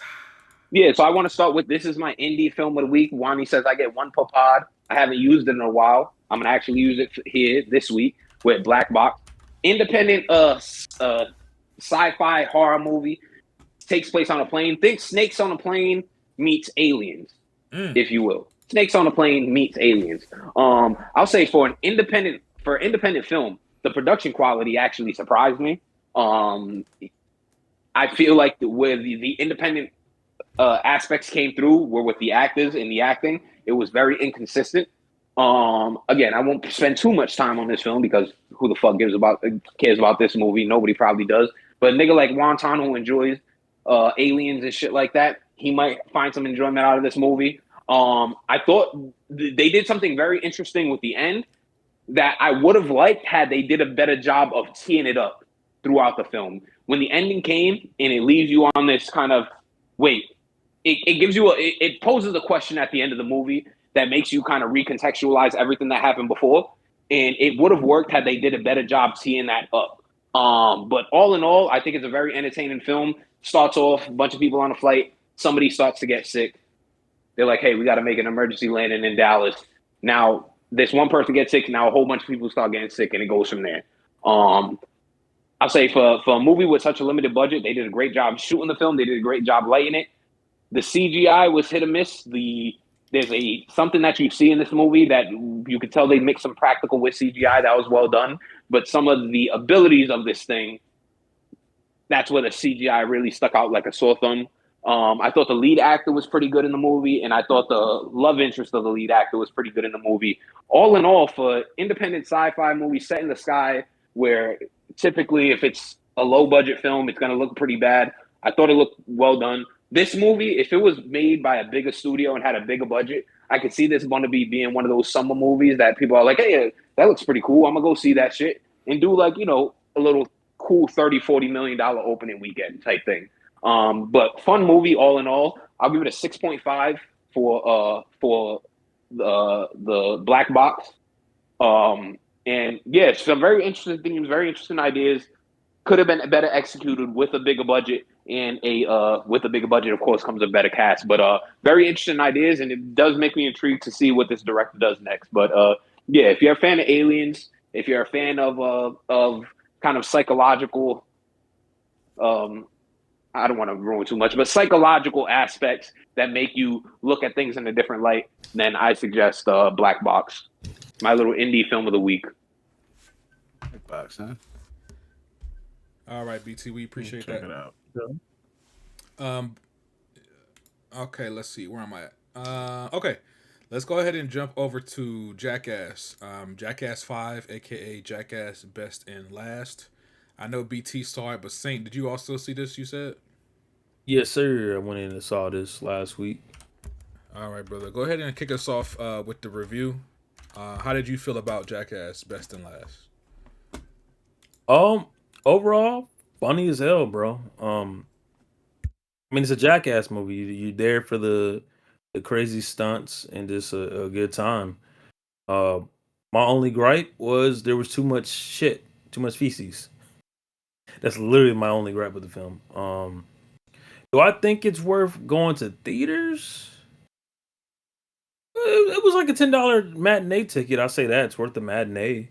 But if you're spending like $20, because I know it's different in every state and whatnot, I wouldn't say it's worth that. But a matinee or discount Tuesdays and Wednesdays, is that what it is, Mafia? Yes, sir. I think that's totally worth it. If you're going on a date, make sure your girl's not squeamish. But yeah, it was cool seeing basically like a compilation of their last stunts and pranks and whatnot, and all the old stuff and unreleased stuff as well. That kind of caught me off guard. That was really really good, and paid a lot of homage to what's his name? BT. I'm blanking there. He passed away. Kinda. Yeah. He shout out to him, man. But overall, good laughs, and I'm surprised Bam looked a little healthy in them videos, man. It was cool to see him on there too. I recommend it. It's worth the matinee ticket. Can I ask you this? Uh-huh. Them Jackass movies, I've never seen one. Is it literally just a compilation of this stunt, or do they try to have some type of theme or narrative, or literally just a compilation of somebody got hit in the nuts with doo doo? No, if you've ever seen the show, then it's like a string, but with this, it's a little bit different because it is the last one. It is kind of like a celebration of Jackass. So the through line throughout this one is kind of like, hey, this is our last hurrah. This is what we going out with. And they do have some emotional beats in there, surprisingly, that kind of tie into the fact that this is the last movie, specifically around Johnny Knoxville. But this is definitely, hey, this is our last movie. Here's Jackass Greatest Hits, unreleased hits, and then here's new shit that we filmed, and basically their swan song, their send off. So for this one, there's definitely a through line where the first, second, and third movie, there's really not much of a common thread that ties them together. It's not like a Bad Grandpa where you have a story that ties all the stunts and pranks together. But with this one, it does have that constant through line of like, this is our last hurrah. We are going out on a high note on our terms. Yeah, pretty much. Yeah, 7 out of 10. I think it was a fun movie. And BT, what about you? He said 7 out of 10. What you giving it? Yeah, man.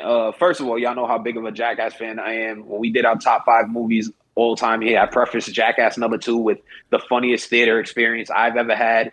To this day, that still holds up. It's probably the hardest I've ever laughed in a theater. So I'm a huge fan of the franchise.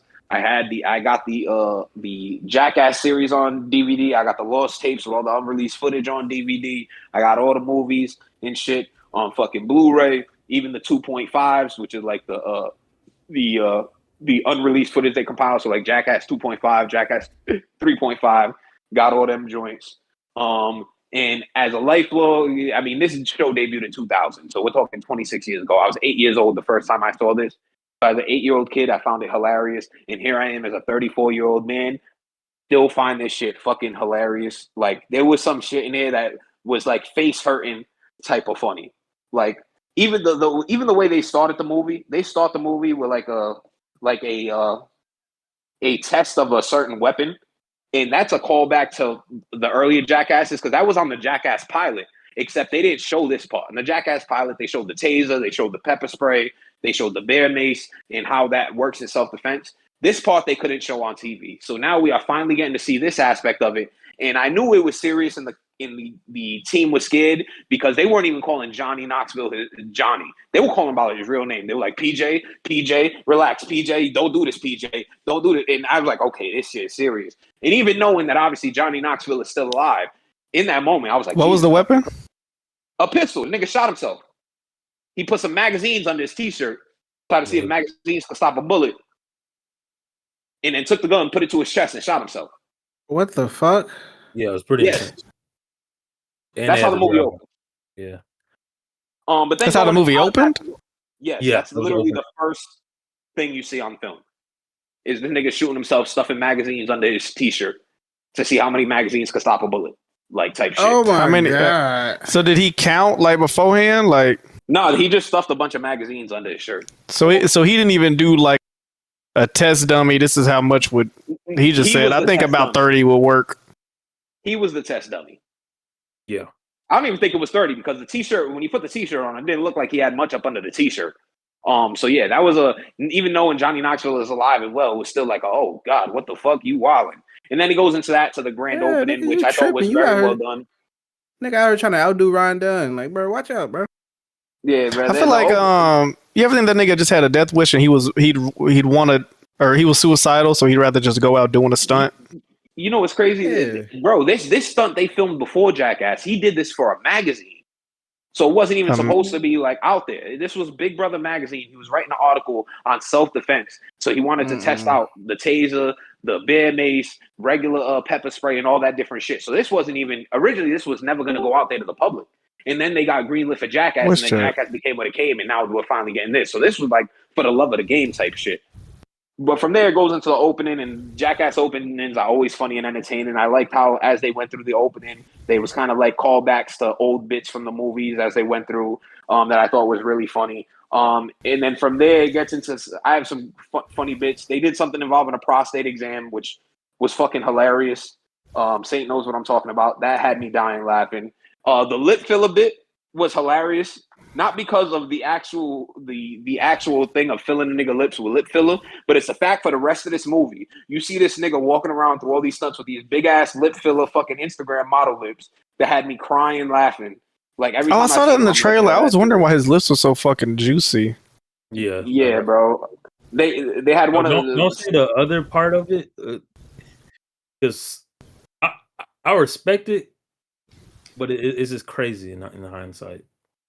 But yeah, man, there's a lot of great bits. Silence of the Lambs was a bit from the last Jackass movie, but they shown unseen footage involving Bam because Bam wasn't involved with the last one.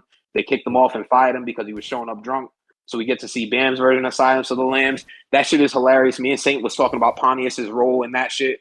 Hilarious. That shit had me crying, laughing. We had the bad grandpa at the strip club that was another hilarious fucking prank. One to me. Another bit, the Twister bit is probably one of the nastiest things I've ever seen filmed. Twister? That's easily the nastiest. Yeah, it's a bunch of niggas Don't playing say nothing Twister, else. Don't say and nothing that's else. all I'll say. It's a bunch of niggas playing Twister, but Naked? you have to see it. It's worse than I don't know if I'm I not want tell to. you, but it's terrible.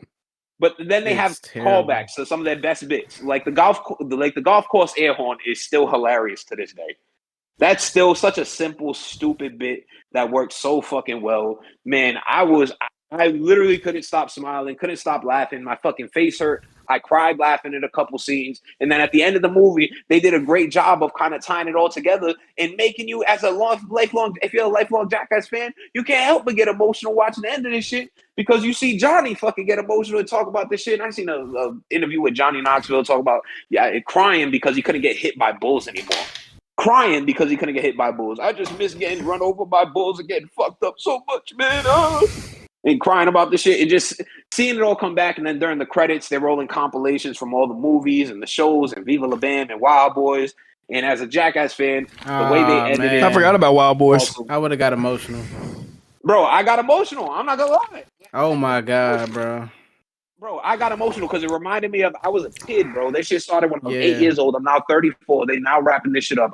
I watched all the Wild Boys, all the Damn. Viva La Bam, all the Jackass movies, all the Facts. unreleased footage. I have all that shit on fucking physical media, and I'm just like, God damn, bro, this is really the end of this The shit. whole And seeing how Steve-O emotional documentary Johnny when was. they were trying to, Yes, you know what I'm saying? When Steve-O was going through his thing with the whippets and shit.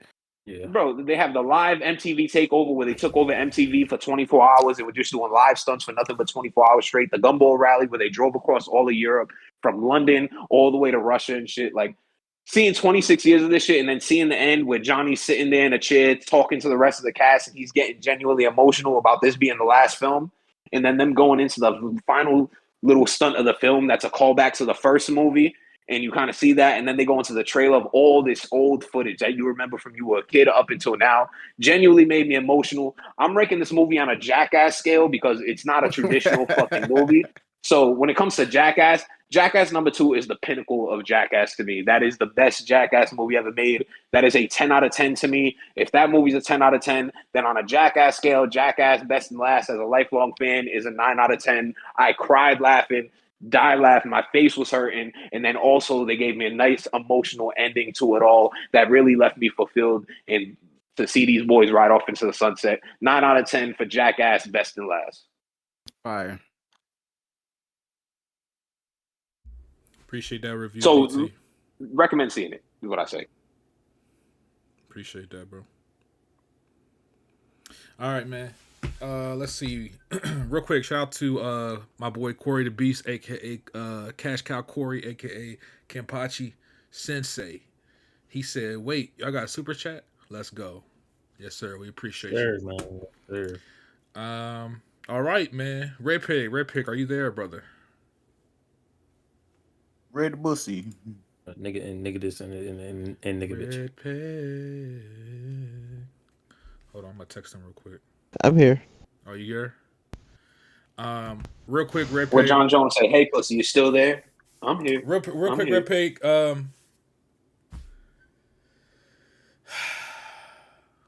Red Pig, why were you late? I was asleep. I ain't gonna lie to you. Okay. Did you want me to lie to you and be like, Okay. blah, blah, blah, blah, I don't know. Well, Alex lied to me. He said he broke his fucking foot and it fell off, and then he had to go get a replacement. Let's not say it. I didn't lie. I just have a strong amount. BT lied and he said, "Hold me down." So I said, "Nigga, you my nigga. I'm gonna hold you down." All right, bet. I'm gonna hold you down. Ugh, who farted in a Pringles can? Who just doodled in a Pringles can? He said, Sound like Katie. That's that bottom of the trail mix. "Ugh." This his bottoming out now. That's coming from BT. That's from BT, Mike.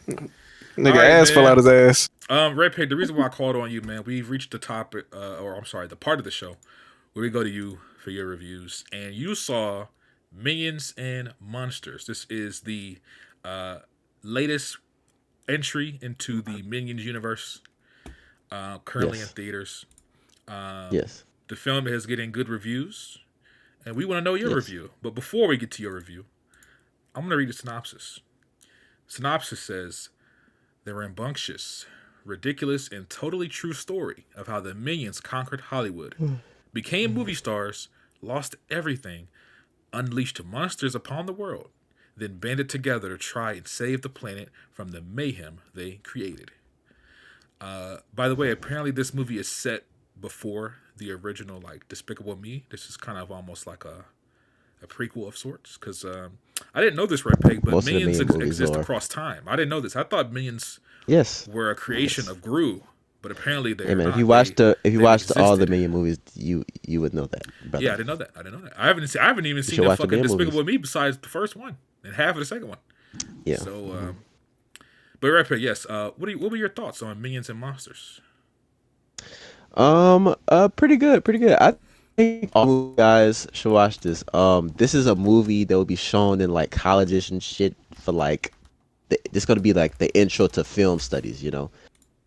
This movie is like low-key a love letter to Hollywood. It has so many fucking cameos and references to different movies. George Lucas in like the first 2 minutes of the movie. He references. I forget that Universal basically makes this franchise, so they had it was easy for them to put all these different references in here. Even shouts out to the first actual movie, nigga, like with the how they made movies. What I was gonna say, visually this movie fucking gorgeous. Shout out to Illumination, they really getting up there to Pixar level. But after seeing Toy Story 5 and then seeing this, yeah man, Pixar, they're definitely still a step ahead when it comes to especially writing and animation and just everything. They're just better at everything, bruh. It just is what it is. But shout out to Illumination. This is definitely the best movie they've put out since probably Despicable Me 2. Well, my bad, I'm lying. The first Mario movie. This is the best movie they put out since the first Mario movie. This is better than Mario 2, by far. This is also the best Minions movie. I feel like this franchise, the Minion franchise, works best when it's not plot driven and you just like focusing on the Minions, right? And this movie does that really, really well. You have Henry and James. They like to create a bunch of the Minions. So James, he wants to create fucking movies and shit. He wants to. Like he's very creative. They're chaotic. He gives the Minions their spark and shit. I love that shit about it. But other than that, this movie is cool. It's your standard kids movie. Also, the leader of the Minions, his name is Dick. So and he's mean. So dick jokes in this movie. He's a mean for dick, kids. Huh? They're like, I hate Dick. Like Dick being a dick. Like it's pretty cool. Okay. Yeah, it's funny. This movie is actually it has some really funny moments in it. I was shocked that they gave the Minions like actual characterization like beyond the standard shit. Like it was pretty cool. Yeah, this movie only 90 minutes. Also. Yeah, I even see. It's funny because I didn't even bring up the monsters. This movie is called Minion and Monsters. Nigga, the monsters didn't even come into the movie till an hour into the movie. So basically, toward the end of the second act, they introduce the monsters, and it rushes through the third act. So that's basically the worst part of this movie. It just rushes through everything.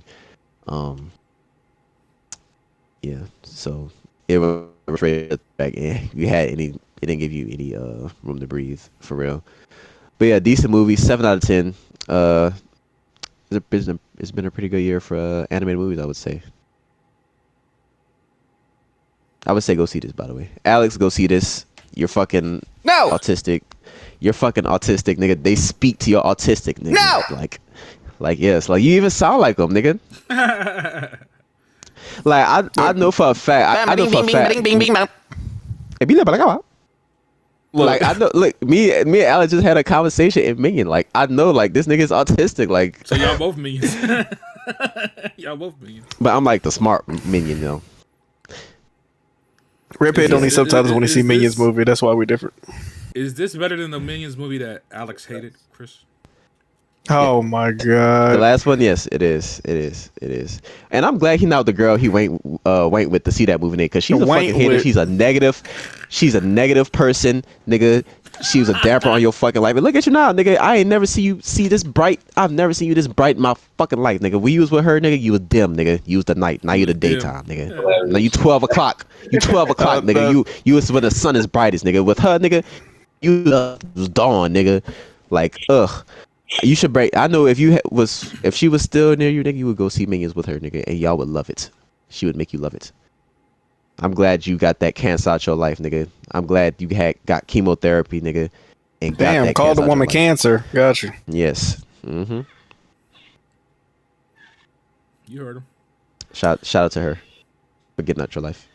Now, thank you for your review, Chris. I do have to admit, though, I am a little shocked. I mean, this is the best Means film, and it's only a 7 out of 10. I mean, what the hell?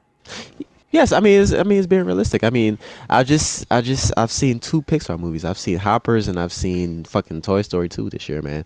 2 movies that are honestly really much better than this movie. And before you finish, the movie is funnier than yeah. Who has the crown when it comes to animation, Pixar or Illumination? Easily Pixar. What the fuck? Still, okay. I was just wondering when it comes to like your CGI animated movies, by far Pixar, by far. And it's looking like Pixar gonna keep the crown because Shrek is looking spooky. Think so? It looked pretty good. Oh yeah, definitely. Shrek to me is like one of the most overrated animated franchises ever. Like, ugh, it's not touching none of Pixar's best work. All right, man. Well, let's get to the next review. While we have you, Chris, you just saw Moana today as well. This is the live action remake of the animated Moana film, which came out actually 10 years ago. Red Pig, you were 5 years old, just a little boy, and here you are. I felt like that was 15. Here you are now, 10 years later, at 15 years old. We're so glad to have you. What were your thoughts on the live action version of Moana?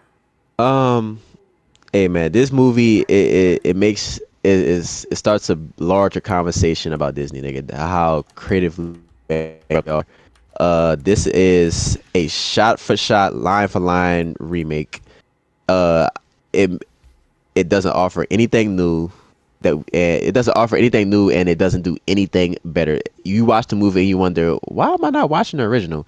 Also, The Rock looks goofy as fuck with the wig. You can't really take him serious. You can tell he got on a bodysuit. He looks weird. I seen niggas talk about some Disney.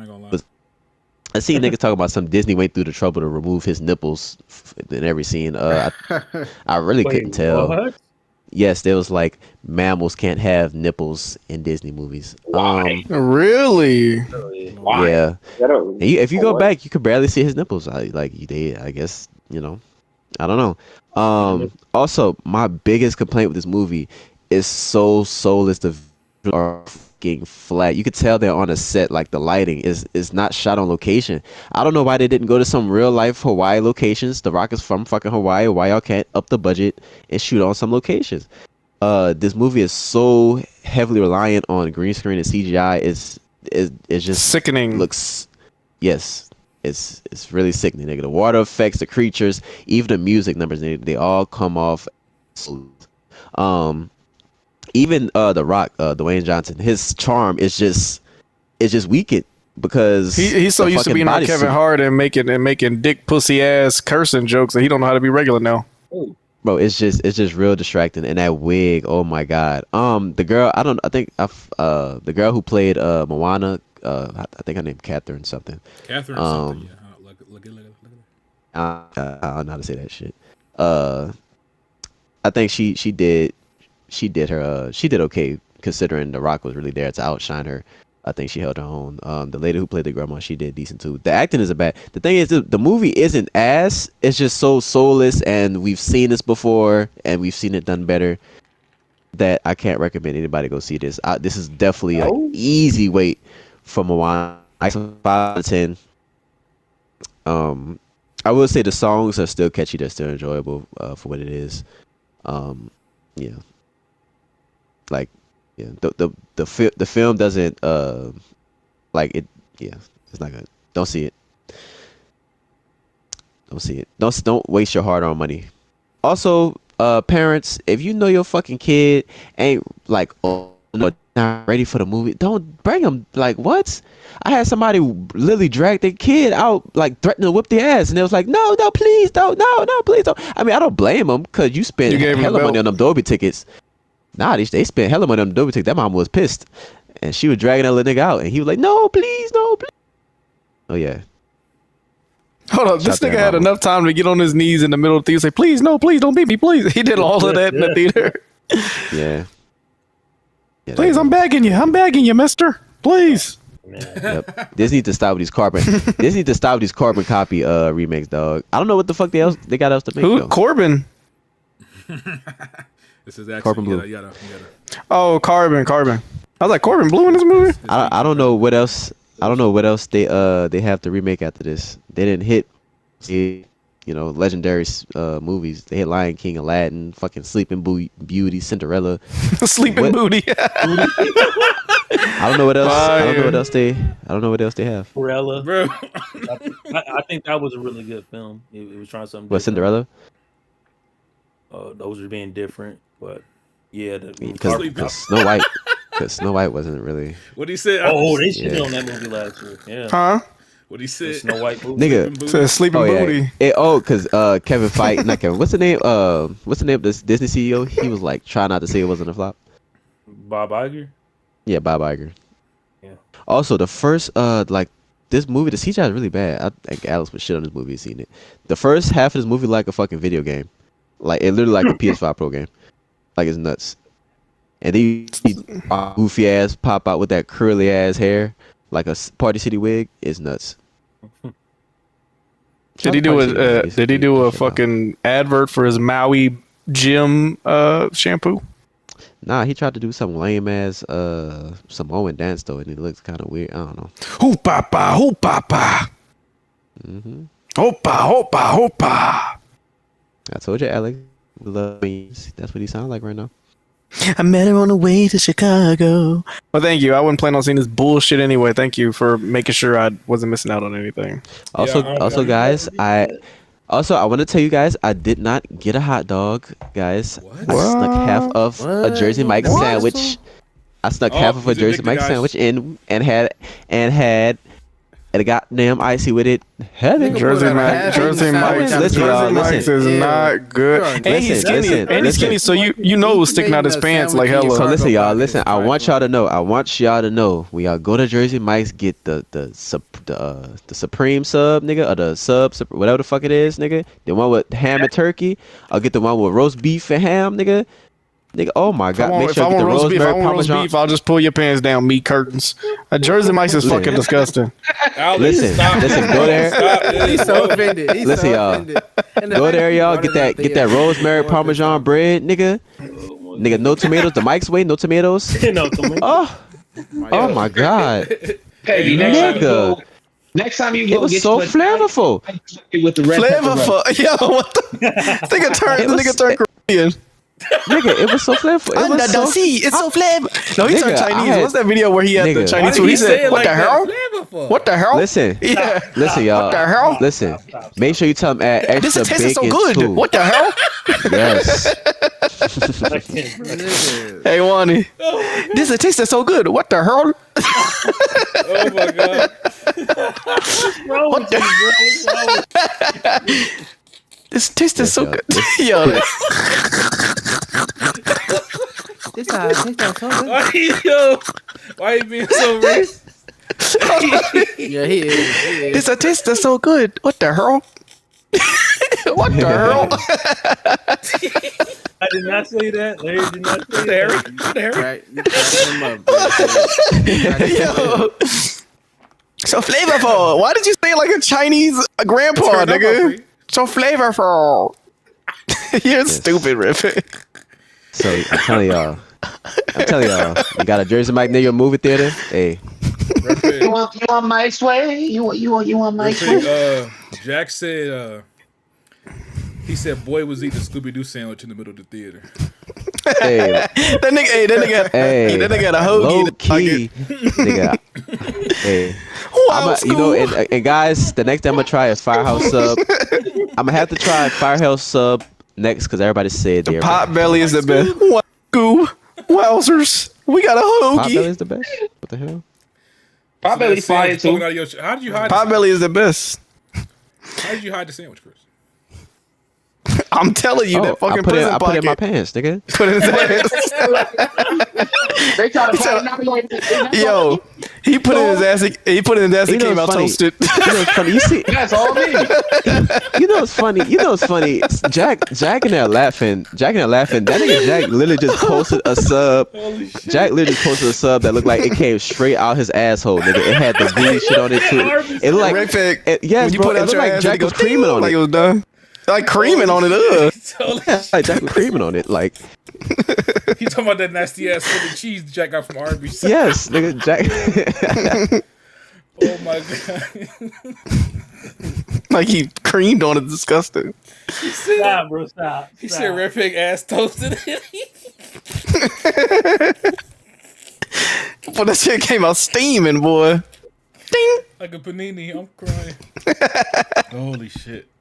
Ew. Okay, I had two comments before I. One, salute to Red Pig for joining the club. Jersey Mike's fans unite, stand up. We support Unite. you. Oh my god, that is a nasty You got cohort. you got any recommendations one time? Nah, bro. I nasty keep it cohort. real simple. The joints you mentioned, I usually get either one of those. Add bacon, we good, baby. That's all I need. Red Hey, Pig. one time with the roast beef, I said extra meat. What's Hold on, up? BT got one. Yeah. Red Pig. The Italian Mike's way. Add pepper relish. Add a little bit of mayo, just a little bit, not too much on the bottom. Let the red pepper at the top. That shit is fire. Wait, what is Maybe called? sometimes I add bacon, just the Italian. Sometimes The I hot add pepper bacon relish. if I'm The feeling like spicy. It's like a if I'm feeling like a freaky nigga. Yeah, it adds a little spice to But this. yeah, with the hot pepper relish, Mike's way. Add some mayo, maybe add bacon to that Italian. That shit is fire. With the rosemary bread, that's their best bread. Yes, bro. E-Rock was telling me to get the I'm plain telling you, I Jane, tried bro. to tell E-Rock like- years ago. He didn't want to I'm listen. glad. I'm so glad. I didn't get I'm that. telling you, try that one. Add that to your list. That's my original go-to sub. when I'm at Jersey Mike's. Jack said Alex in his flow state right now. Nah, real shit. The second thing I was gonna say is Alex, bro, I cannot stand this dude. This nigga like Jimmy John's over Jersey Mike's, bro. What the fuck? Bro, I facts. do not understand. Jimmy John's is so I nasty. don't Like, understand this dude, bro. yeah. I would say it's nasty, but they bread ain't got no flavor. They bread is just like cardboard. Like that shit ain't got no flavor, no type of Their fucking bread, Jimmy John's texture. bread is 3D printed.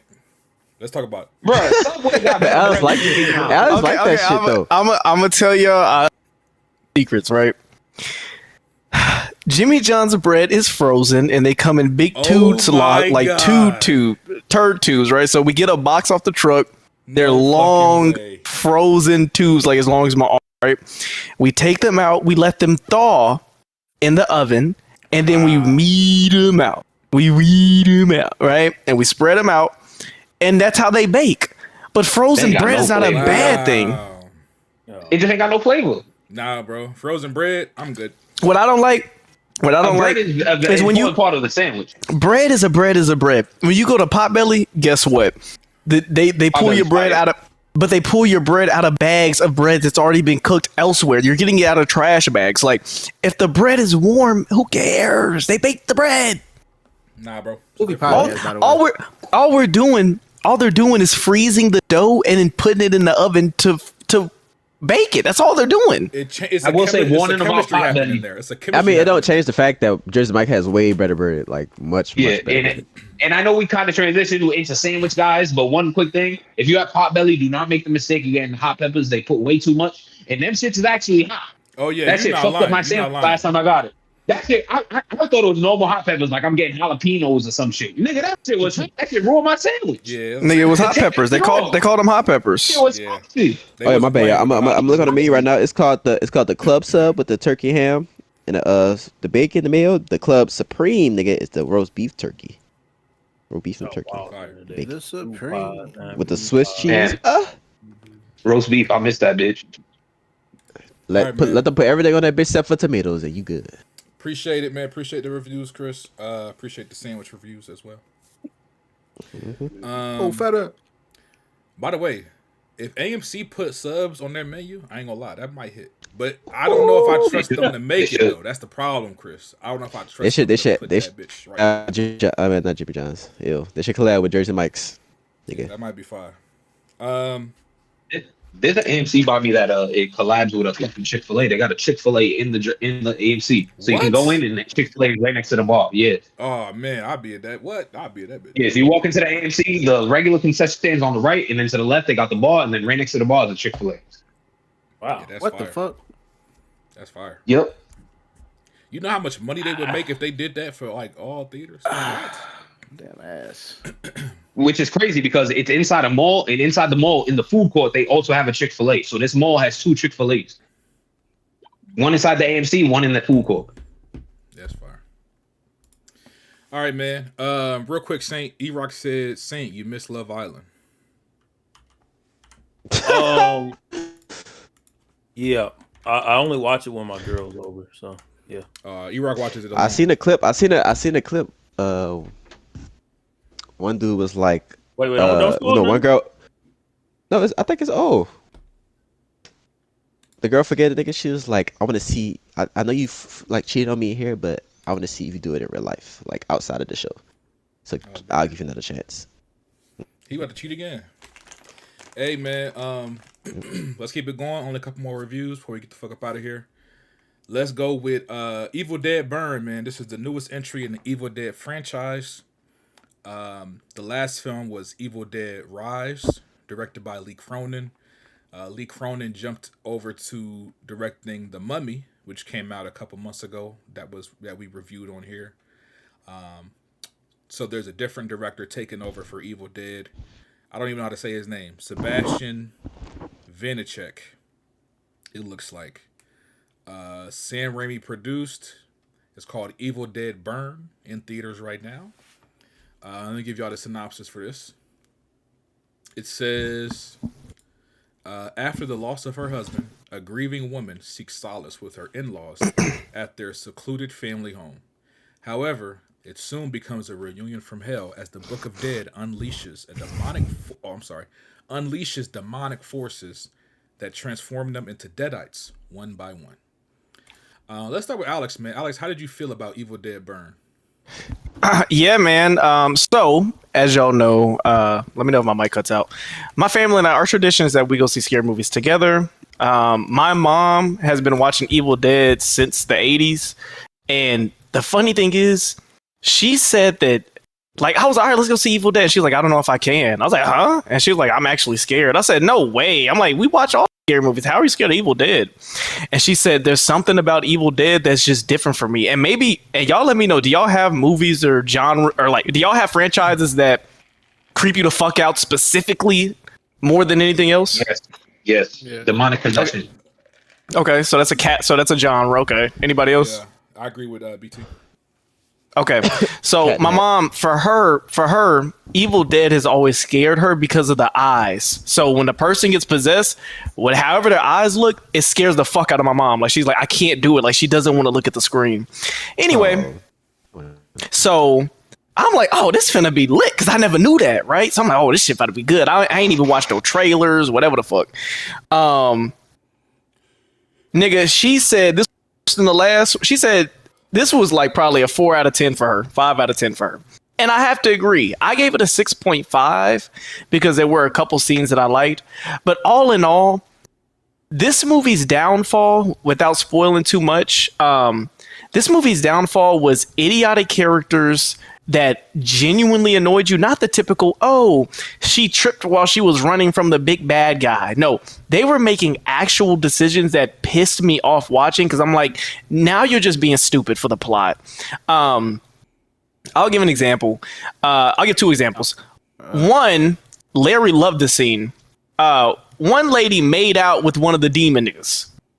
Larry thought that was one of the greatest kisses in cinema history. He said that is one of the greatest kisses he's ever seen in cinema. It's one of the best kiss scenes. It's one of the best kiss scenes I ever. Okay, that shit was. Explain why I said it. But I mean, I want you to review this why you think so, and I can get pushback when you get to it. Yeah, but I can't wait to hear that. For right now, that shit was annoying because it was the definition of. Remember when we all watched Sinners, and the Asian lady let the nigga in the door, and we all said, "Why the fuck did you do that?" This was one of those situations. As I'm watching it, I'm like, you were so fucking stupid.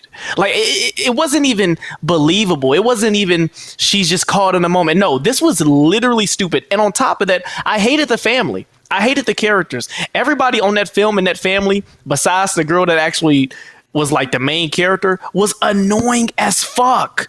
Like, all of them. You hated all of them. I wanted them all to die. There was another scene where this dude was such a bitch. He left somebody to die alone. You fucking bitch. Oh like, my God. There was so much stuff where I'm just like I don't want to root for y'all. And that's what sucks in a scary movie. When you're watching a scary movie and you want them to die, you have lost me. That means that your characters are not likable and we don't want to root for them. You see what I'm saying? It turns into a grind fest. It's as if I played Callisto Protocol and I only wanted to see the death scenes. It's like, I don't want y'all to win. I want y'all to die. I essentially have no reason to watch the end of this film because I don't want nobody to make it. What I will give credit to this movie for one thing. There was a continuous shot that was like a fight scene. And that continuous shot was really fire. People getting thrown around, niggas getting body slammed, choke slam. The lady was just kind of crawling through the floor, but you seeing the shit was like, nigga was getting his head bust through a door, come back. It was so fire. I was laughing because I'm like, fire, fire. The niggas getting their ass whooped. There was one scene where the entity started floating. I've never seen an entity float in Evil Dead to this day. Until this movie, I've seen them climb walls. I've seen them I've seen them have no pain. I've seen them do this, do that. I never remember seeing an Evil Dead character just floating. I've never seen it. That was literally the opening. No. You talking about when she was at the water? Yeah, and she floated up out the water. And Okay, this is gonna sound stupid. Like, I don't count that. I count it, but I don't count it, if that makes sense. Like, I've never seen them. Okay, here's two things that you can count on in an Evil Dead movie, right? One thing is that they're gonna lock that bitch in the basement. Somehow, some way, they're gonna lock this bitch in the basement or cellar. Every Evil Dead movie, there's a scene where they're stuck in the basement and they gotta look through and say, "Let me out, let me out." That's a motif. Another motif is they gonna split their tongue open or swallow some hot shit, right? So I didn't really count. I don't even think about that one. I'm just really kind of, because even in this movie, she wasn't floating over the water. She was standing on a boat. You know what I'm saying? Like, I just didn't see it. So maybe it just wasn't memorable enough for me to see. But this nigga was floating around the house. I don't remember seeing bitches float in the house.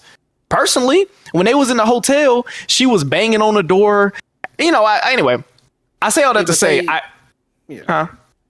I was just gonna say, I say all that to say that scene, the last 20 minutes of this movie is really where it shines. I'll say that. That's where it earned the 6.5 out of 10 for me instead of the 4 out of 10 like my mom. The story was paper thin. The characters, you hated them. The gore really turned up at the end. And another thing, this is the first Evil Dead movie, like I said, that I can remember where there was more than one entity possessed at one time. I could have sworn all the other Evil Dead movies, it would go from person host to host. Like, it was in this person and then it'll switch. Nigga, this nigga had like 3 animates at one time. I was like, what the fuck? The TV show displayed that, but okay, not a so lot of people saw the TV show, so definitely didn't count. Yeah, so not gonna lie, some people might see that as lore accurate, or maybe it allows for there to be more in the movie. But honestly, to me, it just felt like they was playing tag. You're it. Like, it didn't really keep it scary because there wasn't a specific person we was running from. It was like, we got her out of the way, but don't forget about the dude outside, and don't forget about the dog, and don't forget about the grandma. It's like, nigga, okay, it's getting exhausting. Like, I'd rather there be one person that's possessed than 5 niggas where you just rotate them out like a starting 5. Like, I didn't like that personally. So, but yeah, I want to hear Larry's opinion on why he thought that kiss was the best he's ever seen in cinema history. You done? Is it obvious? No, I'm asking, are you done for? Yeah, I'm done. 6.5 out of 10. On you, Lawrence. Yeah, man. Evil Dead Burn. Little fun fact about my Evil Dead history, man. I've only seen Evil Dead. I've seen bits and pieces of the first Evil Dead. I've watched the TV show. I love the 2013 Evil Dead. and I've also seen the one that came out before this. So that's pretty much everything I know about the Evil Dead. You never seen like Ash versus Evil Dead? None of them? No, I haven't seen Ash Okay. versus Evil. No, I've seen. No, I haven't. I show Ash versus Evil Dead. I've seen that, but as far as like the first like two movies, first three movies I believe with Ash, I haven't seen. Well, I don't know if Ash is in the second one, but I haven't seen like the first three pretty much. I've seen bits and pieces of it, but as far as Evil Dead Burn, man, like Alex said, the characters. Like I'm just gonna get right into what I didn't like. The characters, they're not really that well written, in my opinion. They're not fleshed out. Like we don't like. It's just they're pretty much one way throughout the whole movie, because the film doesn't really give these characters any room to grow. Because pretty much once the movie gets going, it's just like the Deadite. The Evil Dead, the Deadite shit, it pretty much takes over, and it pretty much these people are just here to die. These people are just here to be meat puppets. They're not really the script doesn't really give them much to say or give them much personality. But what it does show, it shows that there are some bitch ass characters. Like it shows that there's tension. It definitely builds tension between these family members before things like go crazy or whatever. But it's just like to the point to where even like these people don't like each other so much that they're facing death with each other, and they'll literally leave someone to die. They'll literally leave the next person to die just to get away. And then they'll save the person that should have died. Like it's annoying, bro. And then characters will make decisions for the plot when you could have did so many other things. Like there's a scene where two characters are being attacked in a car. One character can end it. One character can stop this attack. But the person that's the attacker means a lot to that person. It means a lot to the person who can end it. You don't have to kill anyone. Excuse me. But do something, brother. Do something. The love of your life is dying. Like actively in real time. Like we're 30 seconds in. We're 30 seconds to like he's killing, like somebody's killing somebody else. We're 30 seconds into that scene, into that sequence, and you're still like debating whether or not you should do it. Nigga, do it. End it. Do something. End the suffering, my nigga. Like your girl is dying, and I feel like your girl is dying in the suffering, like shit like that. Characters weren't really that good, didn't really get fleshed out. The action, as far as like the choreo and stuff like that, as far as like the kills and everything, gore fest as usual, like Alex touched on. Evil Dead is Evil Dead. It has to have its Evil Dead things. It has to have it has to have snarky demons with little charisma that says the worst shit ever. And I feel like these demons had the worst charisma at all the movies. They did. They weren't that clever, were they? They weren't that fucking clever as far as like wordplay. Like usually the demons are fucking on it. Like these niggas can out rap Eminem if you gave them the chance. Facts. The wordplay be crazy when they get to doing their thing.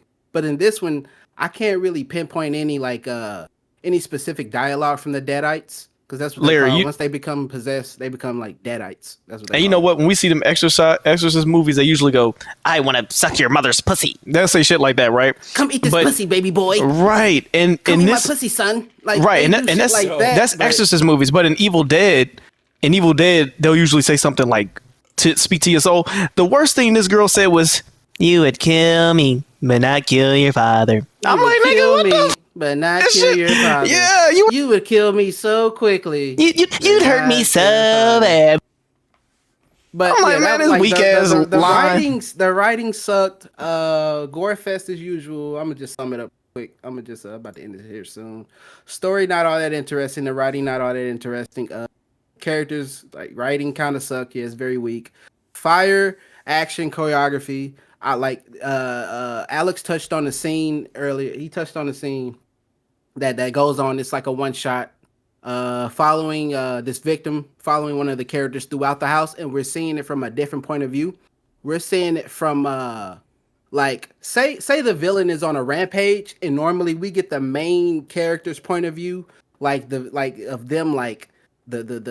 villain's getting the upper hand. Now the main character's getting the upper hand. Instead, we're getting the point of view from someone who's pretty much already been like immobilized. Is that the right way? Like immobilized, pretty much out the way, and they're like crawling and like hit and trying to get away. And you're seeing like all this fucking chaos around that person, around that character. And it's a really good fucking shot. It's got a creepy shot where you see somebody getting, nigga, his body's just fucking flying. It's bodies everywhere, bro. It's only like 4 people in this movie, but for some reason, nigga, it was bodies just flying everywhere in this scene. I don't know how. Great fucking scene, though, to be honest. That's what gave it the score I gave it at the end. But you see, like, there's like subtleness, like that's like I've never seen, like Alex touched on it. I've never seen like a deadite like levitate. Is that the right word? Like I've never seen, like, just like in action, just in action in a small space, like defy gravity that way. It's like that was they're running and that they're was like, aura. no, don't come. And it was fucking. It caught my eye, bro. It's like fuck the person running from everything. Fuck this person. They're trying to give you the attention of her crawling away, and nigga, I'm in the background looking at everything going. That whole scene was fucking them up. You know what I think they was inspired by? I think they was inspired by Resident Evil 7. Think so? Hell yeah, nigga! That the way that dad was walking around, I'm like, this shit looked like when he just was smacked through the wall and beat niggas' ass. Like for all the actors in this movie, the dad, the best actor in the movie. He sells that character what he's given.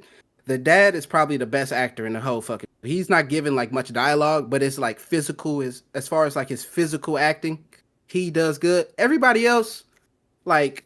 These characters fucking sucked. I'm sorry. The acting wasn't that well. It wasn't that great either, but everybody else but the dad, he did great. Quick, I want to touch on that kiss scene, but let me say this. Cinematography. This movie looks pretty good. It's shot pretty well. Like, not mad at the camera work at all. Not mad at the camera work. And the kiss scene, Alex. That kiss scene, it's dumb. I agree. The character... The reason it's happening, the reason that the scene is happening is stupid as fuck. I agree. The whole, there's someone outside, but there's always someone inside who's dumb enough to let him in. Like, shit like that. Like, I hate that shit in movies. I think that's some of the most laziest writing ever. Hey, Larry. You haven't kissed me like that in years.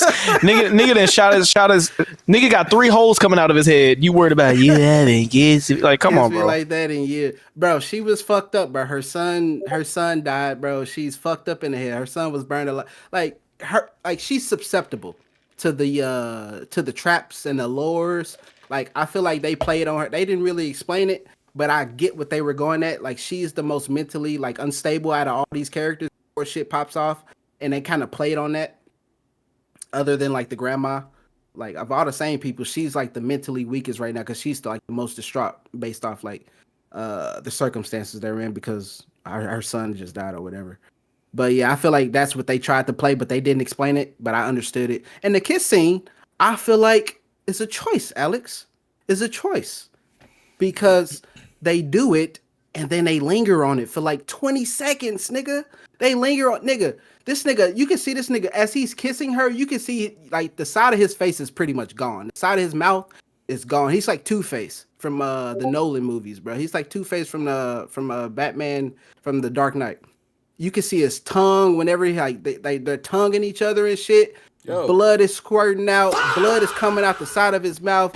Blood is coming out of her mouth. They're licking. They're basically swirling tongues. You can see tongue. You can see his tongue. Like you can see the back of his tongue moving in his fucking cheek, bro. Like through his cheek, you can see the back of his tongue moving. And I'm just like, at first I was like, this is so fucking dumb and stupid. But I'm like, the longer it goes on, I'm like, I kind of respect it. I kind of fucking respect this decision because this is clearly a choice. They're clearly like, hey. Like, I made this choice. I'm going to lean into it. So I respected it. Was it dumb? Was it a dumb scene? Yes, but I also respected the decision. All in all, this movie's a 6.5. really a nothing burger of a movie, nothing burger of a story. It doesn't really move anything forward. Cheese on my It doesn't face. really do anything. It doesn't do anything for the future of the franchise. You know, and yeah, it's pretty out of the last. I say 13, Rise, and Burn. I'm putting Burn as the worst one, 13 as the best one, and fucking Rise in the middle. I really like Rise. 6.5. I liked Rise as well. I had Rise 13, and then I haven't seen this one yet.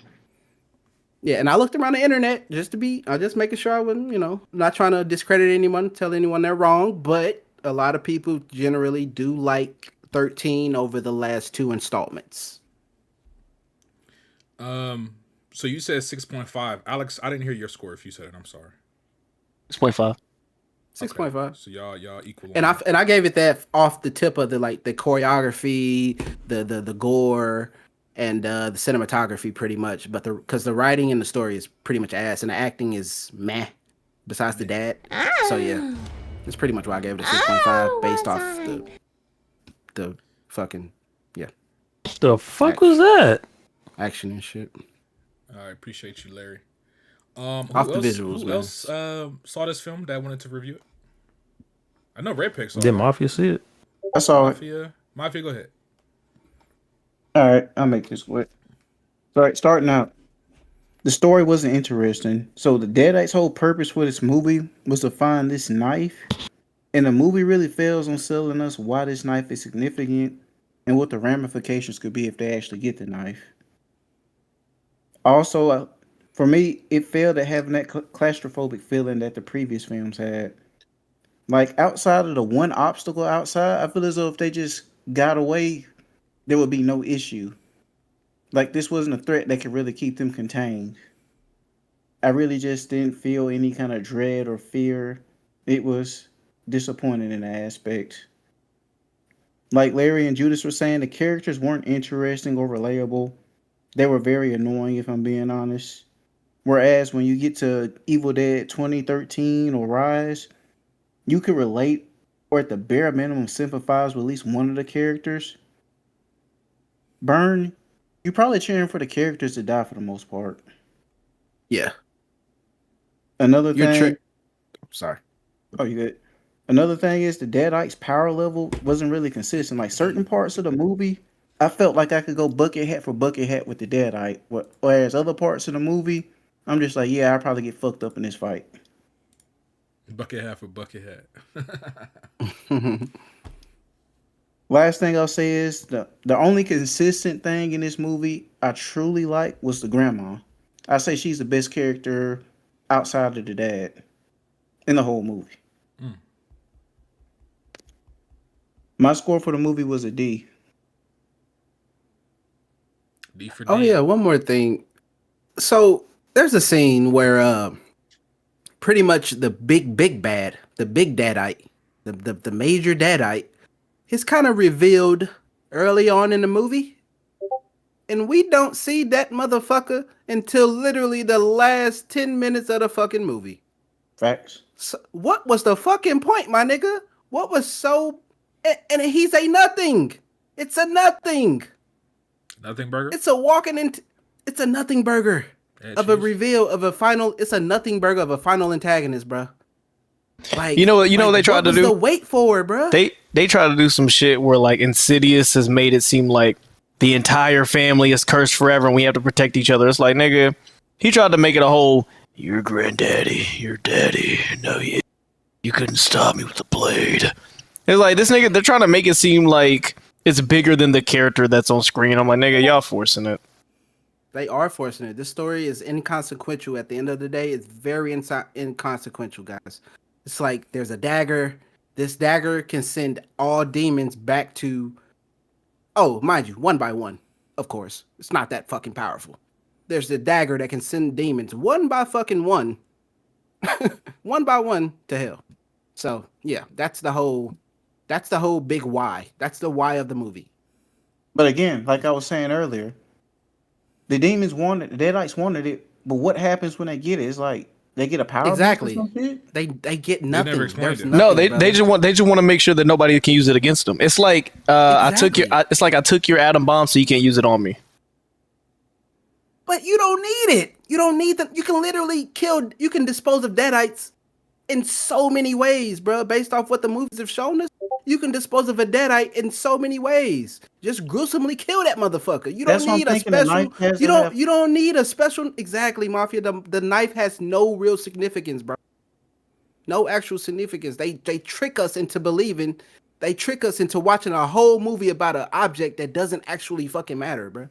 And you're lucky I gave it a 6.5 now that I just realized. Motherfuckers. Piss me off. You're lucky you had some good action and cinematography, you motherfuckers. It's some good makeup. Oh my god, the makeup. Let's not sleep on the makeup department, y'all. Let's give them some props.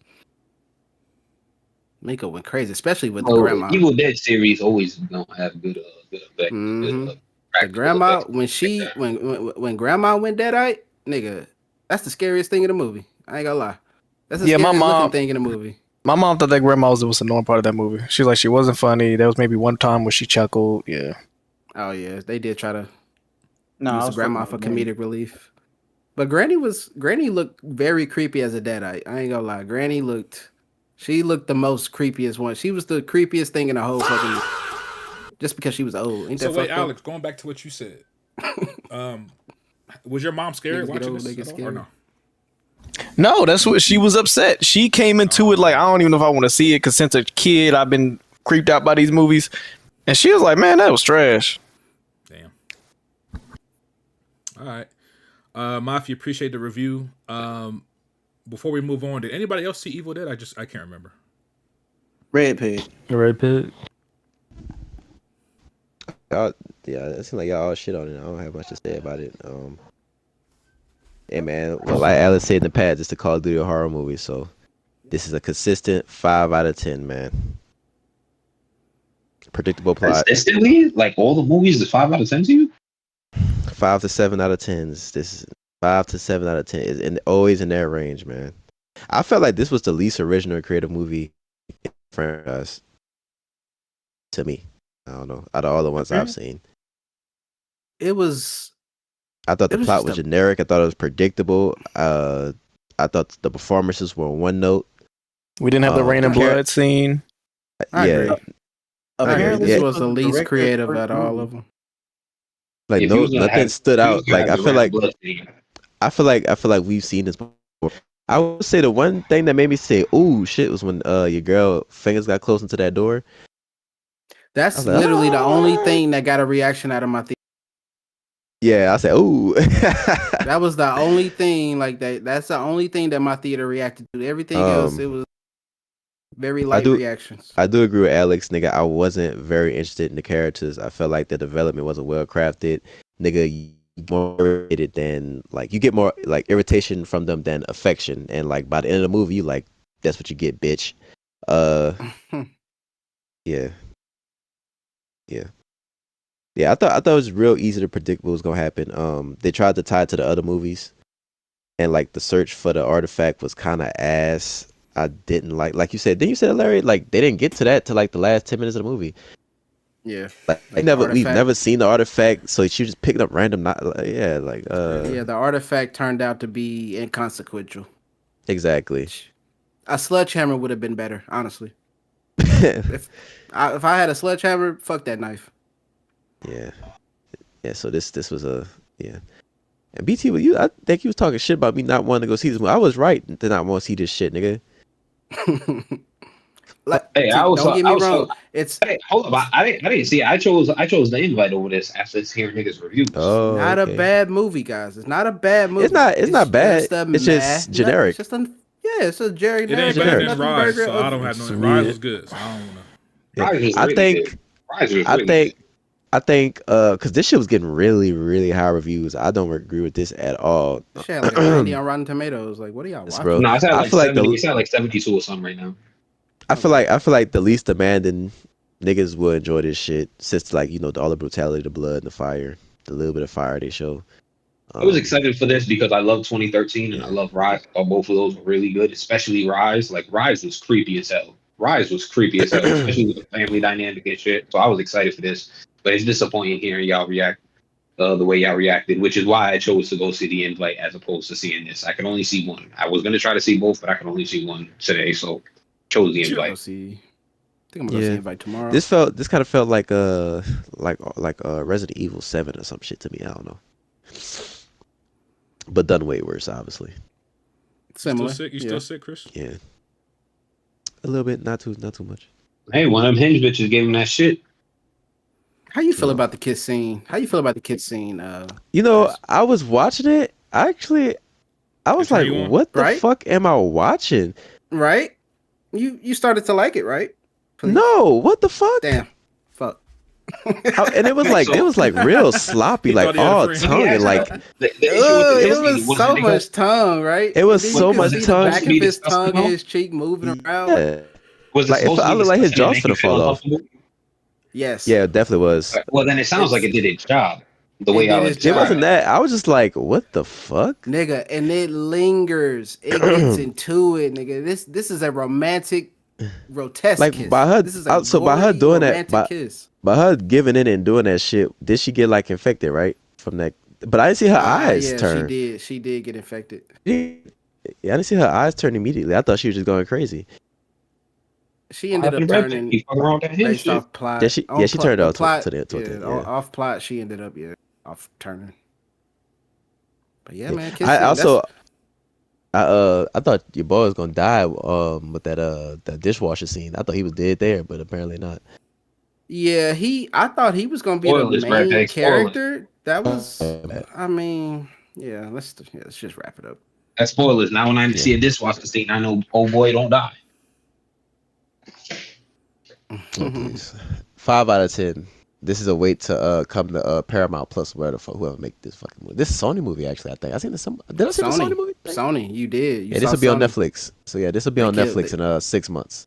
So just wait. I'll never forget. Sony killed Michael. Never forget that. Oh, facts. Never forget that. I don't know how this movie doing in the box office. So, even their movies, they usually do good, right? So I think this probably might do well. There's some shit out this week, so it might struggle a little bit. I did see niggas stay for the mid credit scene. I left. But, yeah, there's a mid and a post credit scene from what I've heard. There's a mid and a post. I seen crazy for the fans of the series was like, oh my god. People in the chat think it ain't a good movie. It's not a bad movie, guys. It's just just wait. It's mid. It's generic. It's generic. Yeah, just wait. It's not bad. It's not a waste of time. Just wait. That's all we're saying. Yeah. Damn, they saying the budget was $250 million. No. Damn, I read that wrong. $20 million was the budget. Oh yeah, they definitely. I'm about to say no fucking way. It was $250 million. I'm about to say they definitely. 20 million was the budget. They definitely. Nigga, that's Supergirl was like impressive. What? 175. Yeah. Budget was 20. I mean, million. The movie looks good for 3. I could see the budget based off the actors. I could see why the budget was what it was. I mean, the acting they kind of cheaped out on the whole movie. Oh yeah, they cheaped out on the actors for sure. The final battle, the CGI was fucking awful. It says they're projected really to make between 20 and 30 just this weekend alone. Yeah, it'll make that back. It'll make 20 back for sure. It's not like I said, it's not a terrible movie, bro. It'll definitely make his money back.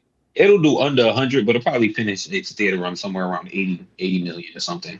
Yeah. Which would be enough for them to justify continue going, especially with them already having the next movie done. Yeah. What? Damn, I know that. The next movie's already done. Yeah, that comes out next year. We talked about this before the pod started. It's set in 1971. Yeah, they're turning these motherfuckers out like nothing. Cause last Evil Dead came out like 2 years ago, 3 years ago. Yeah, they have different writers, they have different creative teams tackling each one, so they're able to turn them out.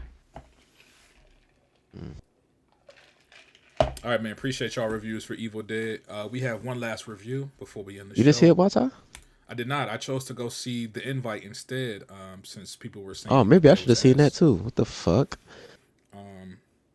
Well, wait for the reviews to see if it's worth it. Last review of the pod, we have The Invite. This is the latest film from Olivia Wilde. She directed. I believe the script was co-written by Rashida Jones. If you've ever seen Parks and Rec or The Office, she was a cast member of both of those shows. But she's also a writer and director. She was fine at crime too. She's the daughter of Quincy Jones, Red Pig. I'm sure you know who that is. Yeah, so The Invite. This is starring Olivia Wilde. She directed, but she's also starring. It also stars Seth Rogen, Penelope Cruz, and Edward Norton. Brief synopsis. It says a dinner party spirals into unexpected places when a couple invite their neighbors over for dinner. Have they reignited the spark in their troubled marriage, or lit the match that burns it all down? So I'll give my quick thoughts real quick since this is my only review for the episode. By the way, Red Pig, I gotta commend you, bro. You've been seeing some movies. You saw like 3 movies this episode, this pod. You came a long way, bro. Came a long way. We salute you. We thank you for your services as a movie guy. Thanks for doing your job, Red Pig. Yeah, man. Salute. I appreciate you. Hey, Alice, how many movies you seen this for this pod? So far this year? No, for this pod. Like for this pod specifically. Like this episode. Oh, hundreds. Oh, for this, you talking about for this episode? Yeah. 2. Oh, I see more than you. Okay. Evil Dead Burn and your fucking mama, bitch. Next topic. It's all right, man. It's okay, man. Damn, I didn't know she was in Booty Talk 3. In the competition, man. Checking SFW. So he did. So, earlier okay. this year, we had to really fight to get Red Pig in the theater, man. But he's there, man. We salute him. I didn't want to see Evil Dead Moana. But next he must week, have got a raise I or think something, 'cause now he's spending money. Red Pig next week is the Odyssey, man. You gotta see that. Come on. I know. Finally. Hey, man. By the way, I don't know if y'all brought up the Spider-Man shit, but the Hulk shit I seen today, nigga. Hey, that's the only reason I'm going to see that movie. Don't spoil it for Larry. Don't spoil it. Yeah, that's the only reason I'm going to see that shit. They work for me, man. But yeah, getting back to the invite. So, I'll give my quick thoughts real quick. This is a new film from A24. Real quick, I'll say Olivia Wilde as a director.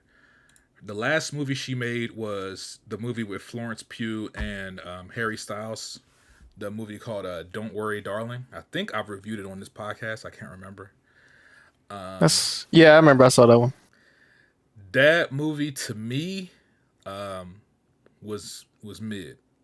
It wasn't terrible. It wasn't terrible by any means, but I don't know. I just didn't enjoy it that much. I felt like it was kind of, just kind of mediocre. Florence Pugh carried, but the writing and the directing didn't really blow me away. This movie is a huge upgrade. First of all, something that like just jumps out immediately when I was watching it.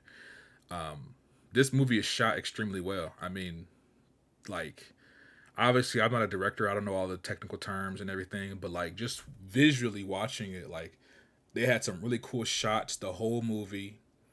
The color palette, the lighting, like everything, it has a certain visual style to it that was really pleasing to the eye and was really fun to watch.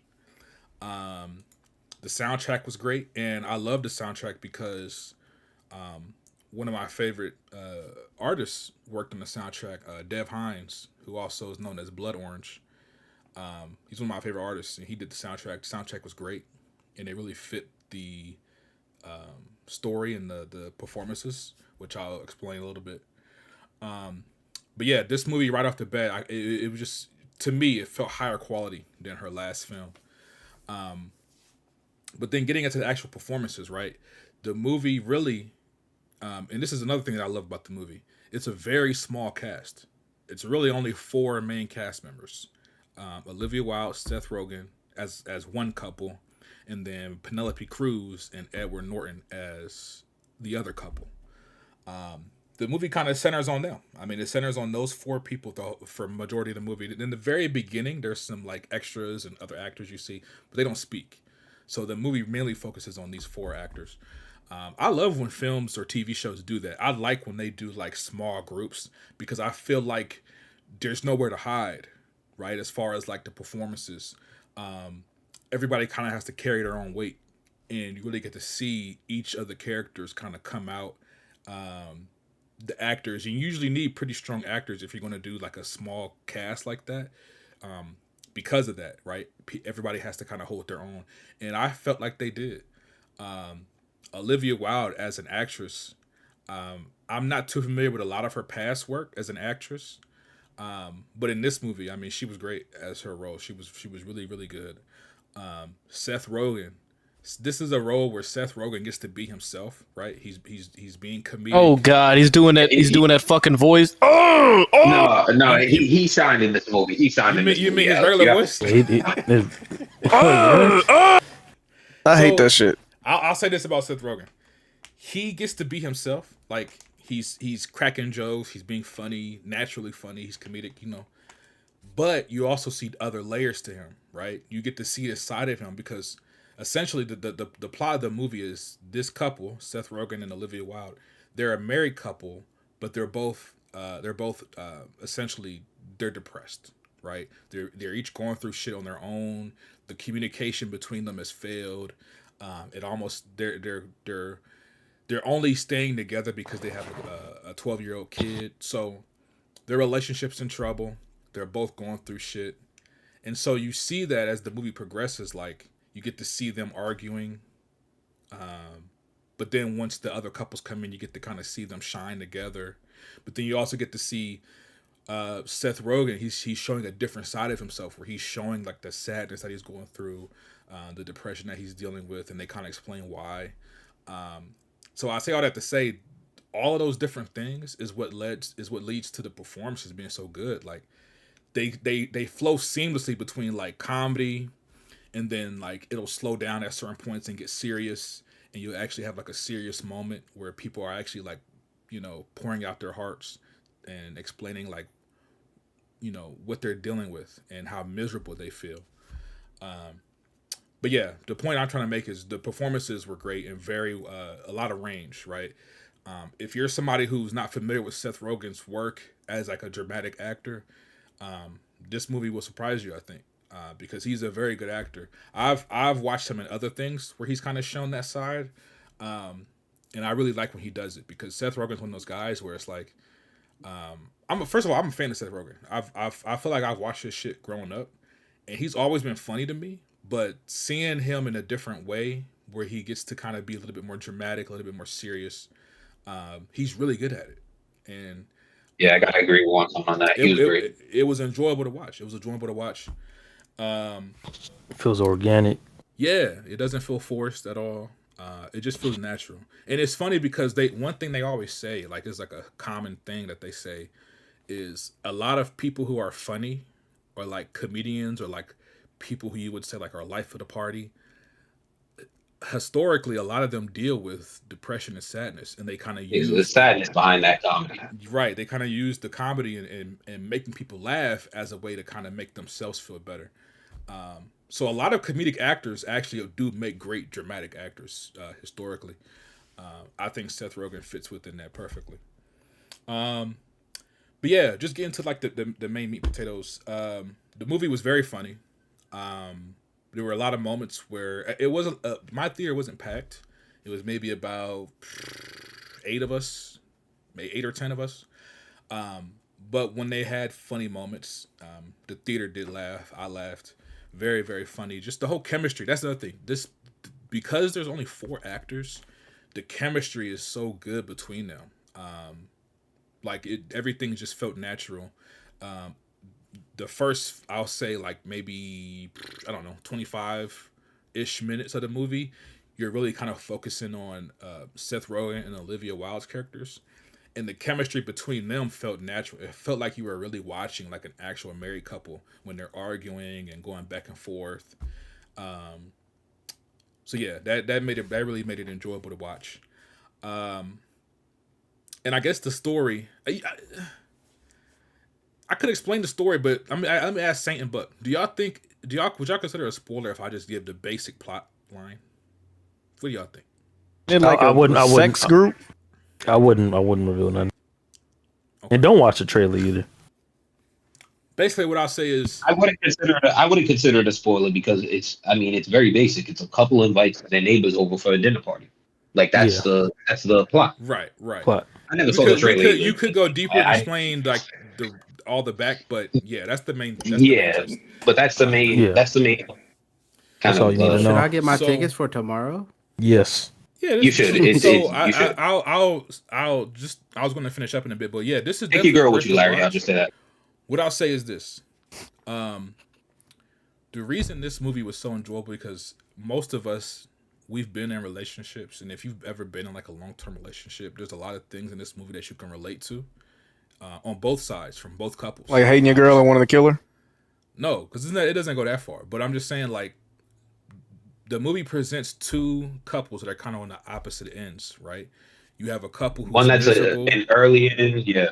You have a couple who's miserable. They've been together for so long, and they're starting to kind of grow apart.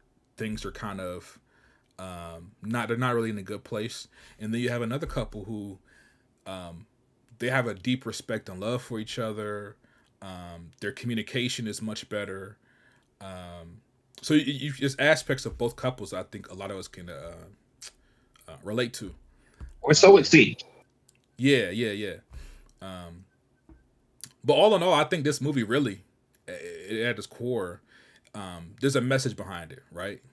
It's a message behind it where if you're in a relationship like this and you've been in a long-term relationship, it's okay to communicate about what you're going through and not be judged. You shouldn't have fear to be judged by your partner, the person that you've been with for so many years.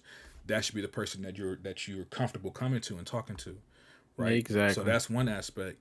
And then also, if you ever feel like you don't know if the relationship's working or if maybe things need to end, that's a conversation that you guys have to have honestly, instead of trying to beat around the bush or make excuses as to why you should stay together, things like that. Like there's a message behind it.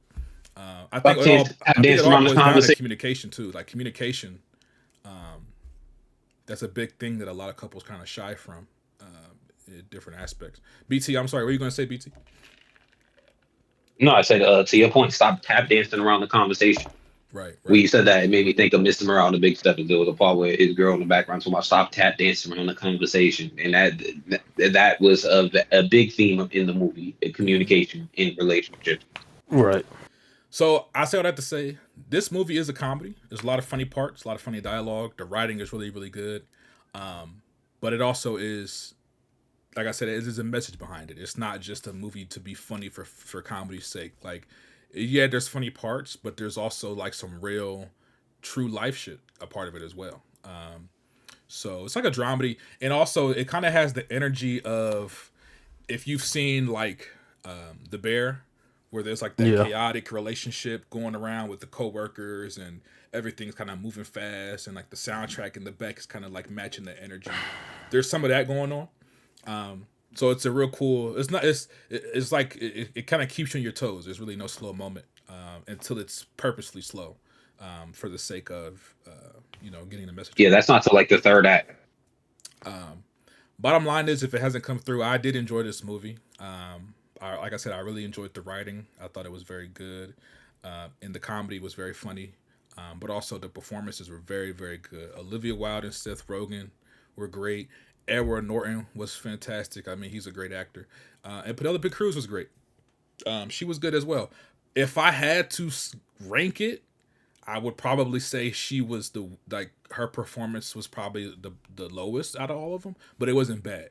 I don't want it to seem like it was bad. Yeah, it wasn't bad. I would agree. She just didn't really, because there's not a bad performance in the movie out of the four. Right. Yeah. Her performance just didn't really. She didn't really do too much, as far as her performance. But everybody else, fantastic. That being said, I came out of this. I'm feeling, as far as the rating, I'm feeling a 7.5, 8 out of 10. I know Saint.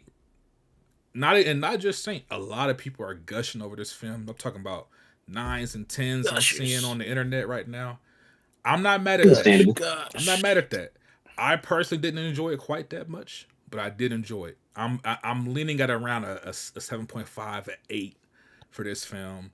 I do think it's worth seeing. So say 7.75. Yeah, right around there. Good movie. This was a good movie, and I would not be surprised if this movie gets some Oscars thrown this way. I wouldn't be surprised. Maybe screenplay, maybe something like that. Yeah, for sure. But yeah, man, salute to the invite. Salute. BT, man, let's go. How'd you feel about but let Saint go. I want Saint to go first, because Saint is the reason why I chose to see this movie over Evil Dead Burn. Okay, sure. So absolutely. if Saint, you're ready to go, I'll let you go first. Oh because you're the yes, reason sir, why I man. chose over Evil Dead Burn when I had the choice of seeing one or the other. Yeah. I just want to stress again. You probably should go in blind watching this movie. Don't watch a trailer or like read anything about it or on Twitter and whatnot. Um, First off, I want to say the score is phenomenal. Like it's perfect for Yes, setting yes. tone shifts, comedic timing, and it sets up so many countless jokes. And it doesn't overshadow the dialogue. Like you know how some films where they got this loud ass music for no fucking reason. I forget it was something that came out. I feel like it was a superhero movie. Um, but yeah, it's perfect, bro. The cast, everybody understood the assignment and like the chemistry was on point. Um, and for this film being a very secluded kind of style, where it's just basically just the four of them Yeah, performing, in you one know, location. in one location. It's done really really well. It worked out for the film. Um, Seth Rogen, I got to give him props once again. He's showing his acting chops. If you haven't watched, was it The Studio? Is that what it's called Fire. on Apple TV? Fire, and people like try to hate on Seth Rogen. Oh, he's not funny, and you know what I mean. Like they try to like shit on him. That's where I really saw like, oh, he still got it. And with this movie, he's done even better of a job in my opinion. He was able to do a well balance of comedic timing and showing us a serious role in acting throughout the film. Um, I can agree that Penelope Cruz is the weakest link out of them, but that's not a bad thing. I Right. think her and Edward Norton's character, and you see it play out throughout the film, and that's why I don't want to say too much about that couple, but they do play like a stereotypical or stereo. Yeah, I'll just leave it at that. There's a stereotype kind of couple that they are, and they do it with a twist, and just little things that they do with their body expression and whatnot. Just the little things matter throughout the film, and I think that brought a good performance overall for everybody interacting with each other and whatnot and helping the chemistry. Then I got to give props to Olivia Wilde because not only her being the director, but her acting was on point as well. And to me, I don't know if y'all like if y'all felt this way, but I feel like it was very personal from her. Like it seemed like this like kind of like a passion project and something like she put her heart into it, Yeah. and it showed throughout the screen. Yeah, and you got to give salute to the writers too. Of Rashida Jones and course, Will McCormick were the two writers. It was a superbly written, phenomenally yeah, written movie. yeah. And I haven't got to that part, but yeah, that was my next notes. There, the overall writing is this great quality from beginning to end. It feels like a well written play. Um, It and did feel y'all have like a already play. This said could it. easily be a play. Yeah, and y'all have already said it. There's a message of the film that gets addressed in an organic way. It doesn't feel preachy, and I think many couples, especially in my theater, because I didn't get the memo, but it was date night, and I would say the couples appreciated the message throughout the film, and even after the film. And I think if you're going on a date night, you would get this right away. Like it might even better your relationship, in my opinion. Visually, the film has Go with your girl. some brilliant shots, some great angles. It does the comedic purposes and the dramatic scenery, and it's simplistic for like an 824 film, but that's not a bad thing at all. Like it didn't need to be super flashy, like for example, like a Marty Supreme, because it does a lot of brilliant shots that do some great storytelling. Overall, I think this is worth the full price ticket. Perfect for date night. Um, I know I get hate, and y'all do this joke all the time. I haven't given a film a 10 at all this year, and this is the first movie that I'm doing that, and it might be the only one, just depending on what What else comes out? I'm giving it a 10 out of 10.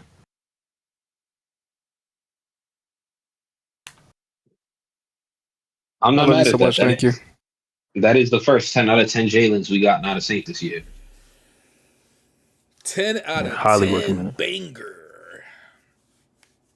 Thank you for your Oh, reviews. and lastly, too, I didn't say that the pacing was on point. I didn't feel like anything was dragging on too long or Oh yeah, anything was rushing. this movie was like the perfect length. I don't even know like what you could Yeah. It was like an expand. hour and 40 minutes. I don't even think there's anything you could like credits, cut or like an trim hour out of 40 this, man. minutes. It was good. It was good. Yeah, it was good. Yeah, man, go to the movies, man. There's a lot of movies out right now. Go to the movies, bro. You got so many options right now, man. You got so many options right now, man. Go to the movies. It's the summertime. Enjoy the weather. You know, it's been raining over here. It rained crazy today. But when it's not raining, even when it is raining, you want to go outside, get out the rain, go to the movies, man. Support cinemas. You know, unlike physical games that don't actually matter, the cinemas matter. Okay? Go to the cinemas. Support cinema. We appreciate everybody rocking with us and tuning in and listening. Wait, I didn't get my Wait, review. BT got to give his review. Oh, BT. Yo, BT. When you started talking, I was like, hold up, it sounds like this nigga about to just end. No, but look, BT, can I explain? Look, I'm so sorry, BT. Because I've been hearing your voice. I don't know why my brain automatically thought that you had already gave you a review. I'm so sorry. BT, Yeah, I was just ad-libbing for y'all BT, niggas. I was just ad-libbing. Tell us your thoughts on the invite. I'm so sorry, please. Man, I really, really love this movie. I'll say with this podcast, I reviewed Jackass early and I'm reviewing this. These are the two funniest movies I've seen all year, easily. The movie theater laughed pretty much throughout until the third act, where they got into some much more the more serious stuff. I will say the score was incredible, and I'll say for some reason the score was such a good job, because in comedy you don't really think about tension, right? But what they did with the score, combined with the dialogue between the characters, particularly Olivia Wilde and Seth Rogen's character, that built a level of tension in the movie. And we think comedy movies, you don't think about tension. There was a level of tension in this movie that was palpable throughout, and you could feel it in the theater seeing it. My theater, I don't know how many seats there was. One's the largest theater, but I'll say a third of it was not full. So it was probably like 20 to 30 people in that bitch. But I thought the score was phenomenal. The pacing was phenomenal. The acting was excellent. The writing was top tier. I'll say, as far as the relationship dynamics go, it was such an accurate depiction on two different sides. You got the couple that's a year in, that are still kind of in that honeymoon, happy-go-lucky, everything is perfect phase, and then you got this other couple that's been through it for a while. They got a child together. They've kind of experienced the ups and downs, and those two different viewpoints were so accurately depicted. Were very good. Olivia Wilde's character, I don't know, Wonton or a Saint. Tell me, did she not give you anxiety? Just the way, like, how frantic she was. Yeah. Throughout this movie is so frantic throughout the movie, and it's so funny too. When her and Seth Rogen first start talking about the neighbors coming over, and then she's saying certain things about Seth Rogen, and Seth Rogen was like, "What? I didn't know these people coming over." And then there's a line from one of the members of the couple later that realized that what Olivia Wilde was saying, she was gaslighting Seth Rogen, and Seth Rogen kind of looks at her and is like, "Yo, what the fuck, bitch? You was over here yelling at me earlier." And then you realize that that's so accurate. That's so fucking accurate and so fucking relatable. I thought the dynamics was great. There's something I wish I could say about the end of the movie, and Saint knows what I'm talking about. But there's something about the end of the movie, something that they did with the end of the movie that really, I thought they ended this shit so fucking perfectly and so beautifully. But it does make you think. It leaves you on a point where you want to think. And one time I'll talk to you about this later. But Saint knows what I'm talking about. So I'd be interested to see what your thoughts were on the ending of the movie. But there's something about it that's just like, oh wow, this kind of makes me recontextualize certain things about the movie that was very much straightforward. I'll say within the third act, Edward Norton in the third act put on a masterclass. He had a monologue in this movie that was fucking excellent. And then Seth Rogen, his retort to that monologue kind of broke the sadness and the bleakness of what he was talking about in such a great way. That was great. In that third act, you can definitely hear some sniffling from the crowd, because there's so many different conversations between Penelope's character and Edward Norton's character, and then the dialogue between Olivia Wilde and Seth Rogen that was all great. There's a point in this movie where it kind of goes left, and the title of the movie takes on an entirely new meaning that I thought was very funny. And then they go into this whole sequence of stuff that happens. That's all very, very well done. I thought it was phenomenally shot. I thought it was phenomenally written. I thought the score was extremely, extremely well done. And just the what carries this movie for me is just the chemistry. When you have a movie where you only have four fucking characters and it's all set inside of this one apartment on this one dinner party throughout the course of an hour and 40 minutes, the chemistry between the characters matters. And the chemistry was so well done. Seth Rogen, he gained a new respect for me because how he was able to kind of carry the ending of that film and where his character went and what they did. But I thought there was definitely some very good lessons to take away from this movie from people who are in relationships. And this is a movie that Red Peg, don't go see which one of your hinge bitches. Alex, take your girl. Larry, take your girl. Ronnie, if you didn't see it with your girl, go see it again with your girl. Saint, I know you're going again and you're going with your girl. Good. This is a movie that I feel like all couples should see and then have a conversation about it and allow yourself to open up and realize where these characters went wrong within their relationships and try to steer away from some of the same mistakes that these characters made. All in all, man, it had one of the funniest lines of the year to me. It's such a simple line early in the movie, and Saint knows what I'm talking about. But I died laughing at this fucking simple fucking line. Such a simple fucking line that had me dying laughing out of Seth Rogen. That's to the point that when I was driving home, I was still repeating the line to myself, laughing in the car. Man, this is such a good fucking movie. A24 dropped the drama earlier this year. This is definitely the better couple movie than the drama. Like when you talk about relationships and relationship dynamics, this is much better than the drama to me. And I thought the drama was solid. It was decent. This is a great movie. This is a great movie, extremely well shot, extremely well acted, extremely well written, very much relatable. And I know it was a good movie because after seeing it and everybody kind of stood up to walk out of the theater, the couples that were in there, they were kind of holding each other a little bit closer on the way out. You could tell it gave some folks things to think about on their way out of the theater. And anytime you could do that and make folks kind of reflect on their own life, you've accomplished your mission. There's very few things I can say bad about this movie. I thought the pacing was excellent. It was balls to the wall, which kind of ties to my point of tension. When you take into account the pacing plus the score, there was just a level of tension that they held throughout, which in a comedy, again, why you holding tension, but it was so good, man. I love this movie. I can't wait to see it again. This is a great fucking movie. It's in my top 5 of the year. I'm somewhere between an 8.5 to a 9, so I'm gonna go 8.75. But it is in my top 5 of the year.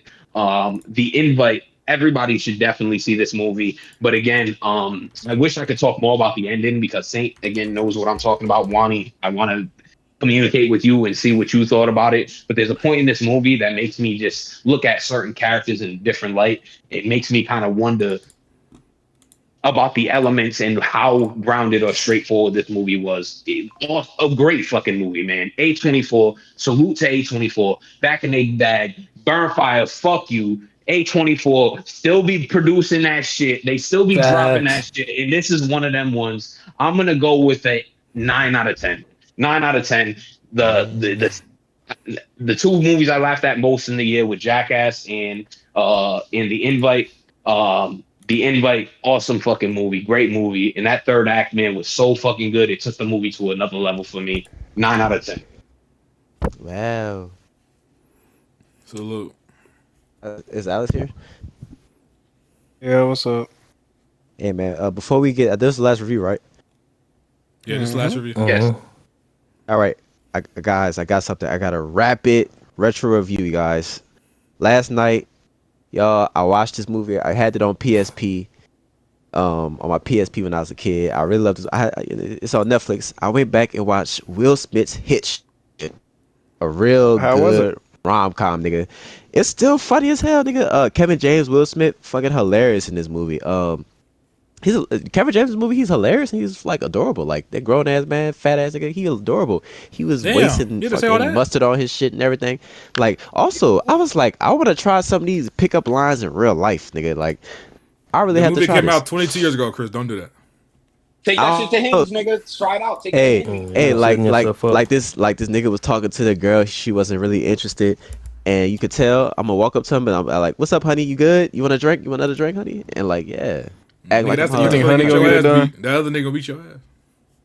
Nah, he not. He not. I'm telling you, nigga. This shit was fire. Also, this was shot on Like, is this like guy real bothering locations you? in New York. This was shot in real locations in New York. Very well shot. It was funny. Great music selection. Great soundtrack. We need more movies like this today, man. Shout out to the Hey, 2000 rom-coms. that Red Peg, you saying that you should see the invite. Go see the invite for sure. Oh, okay. Okay. Hey, I don't man. know if This he this movie qualifies as fire. traditional rom com, Wh- but wh- it's What's what's but you should see the crazy? invite. I give Hitch a 9 out of 10, baby. Yes, Yeah, sir.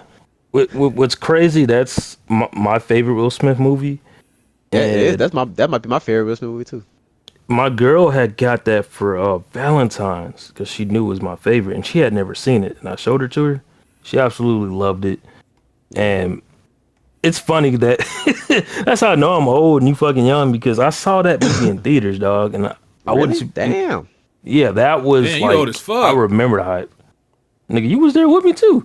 I ain't see that shit no damn thing. I saw that shit on DVD at home. And shout out, crazy. who was the lady who played Allegra Cole? She kind of like Ellen DeGeneres, but like better. I don't remember. You know what I'm talking about? The nigga that Kevin James was trying to get with.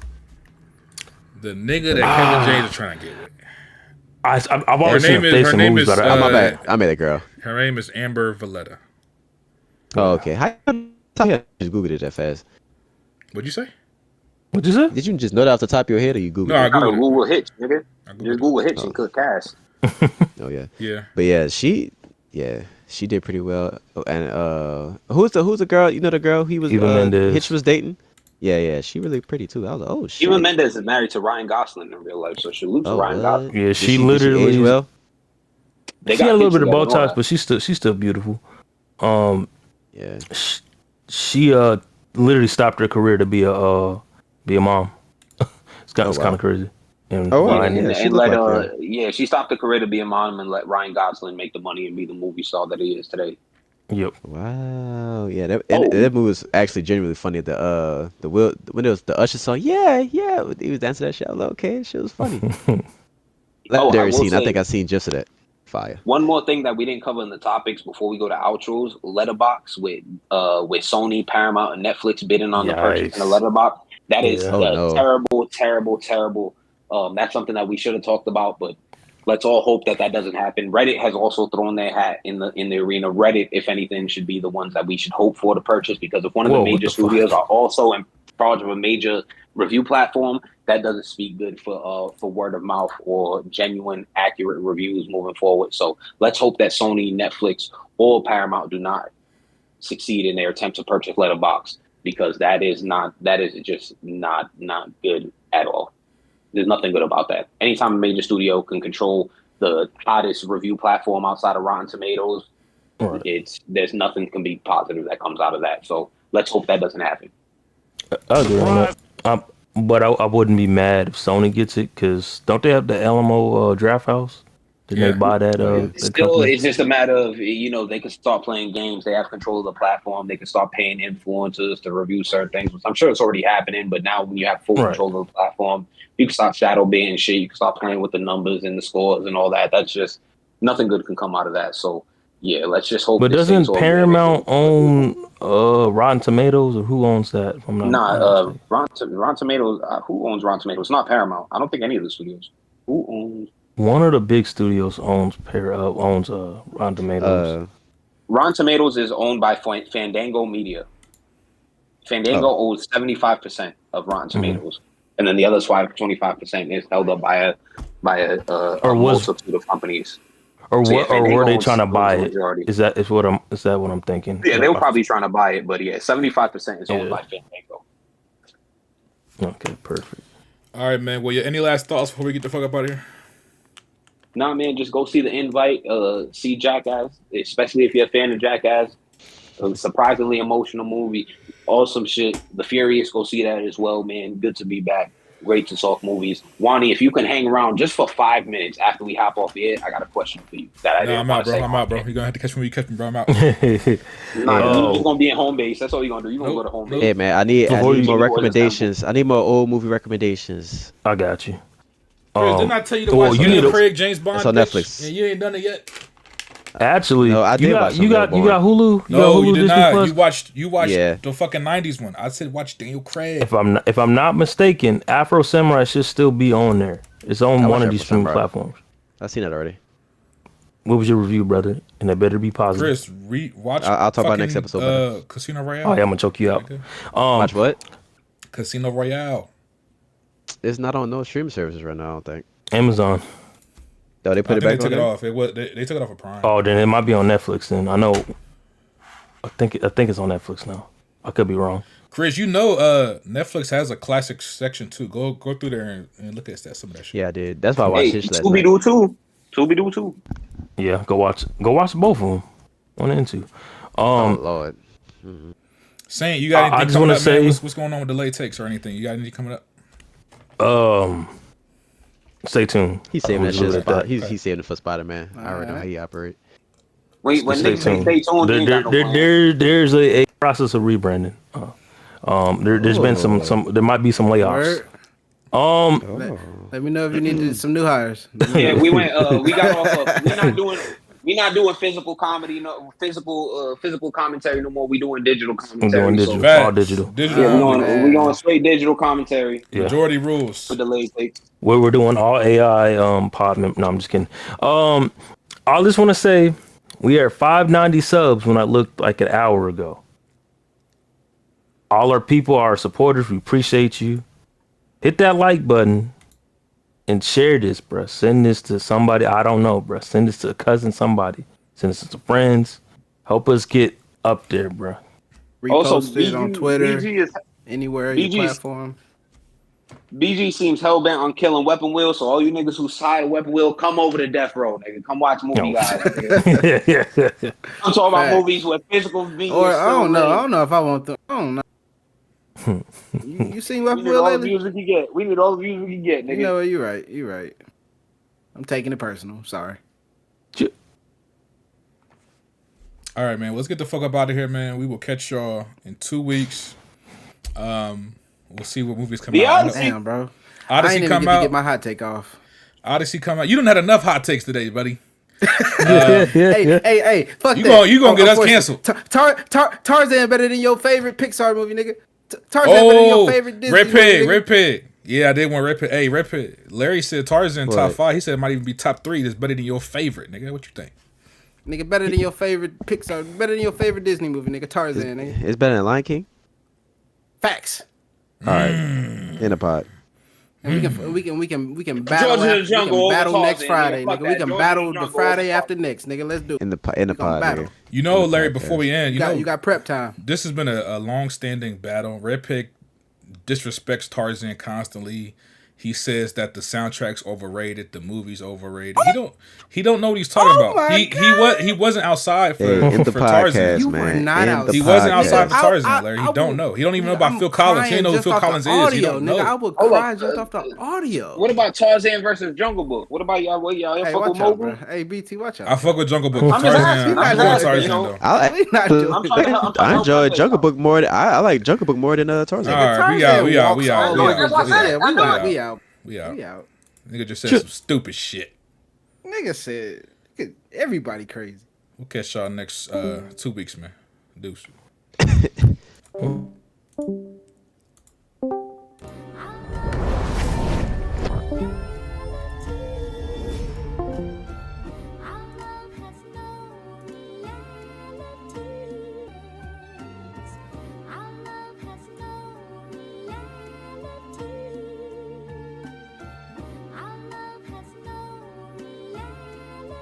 Yo, Crino, this one heat.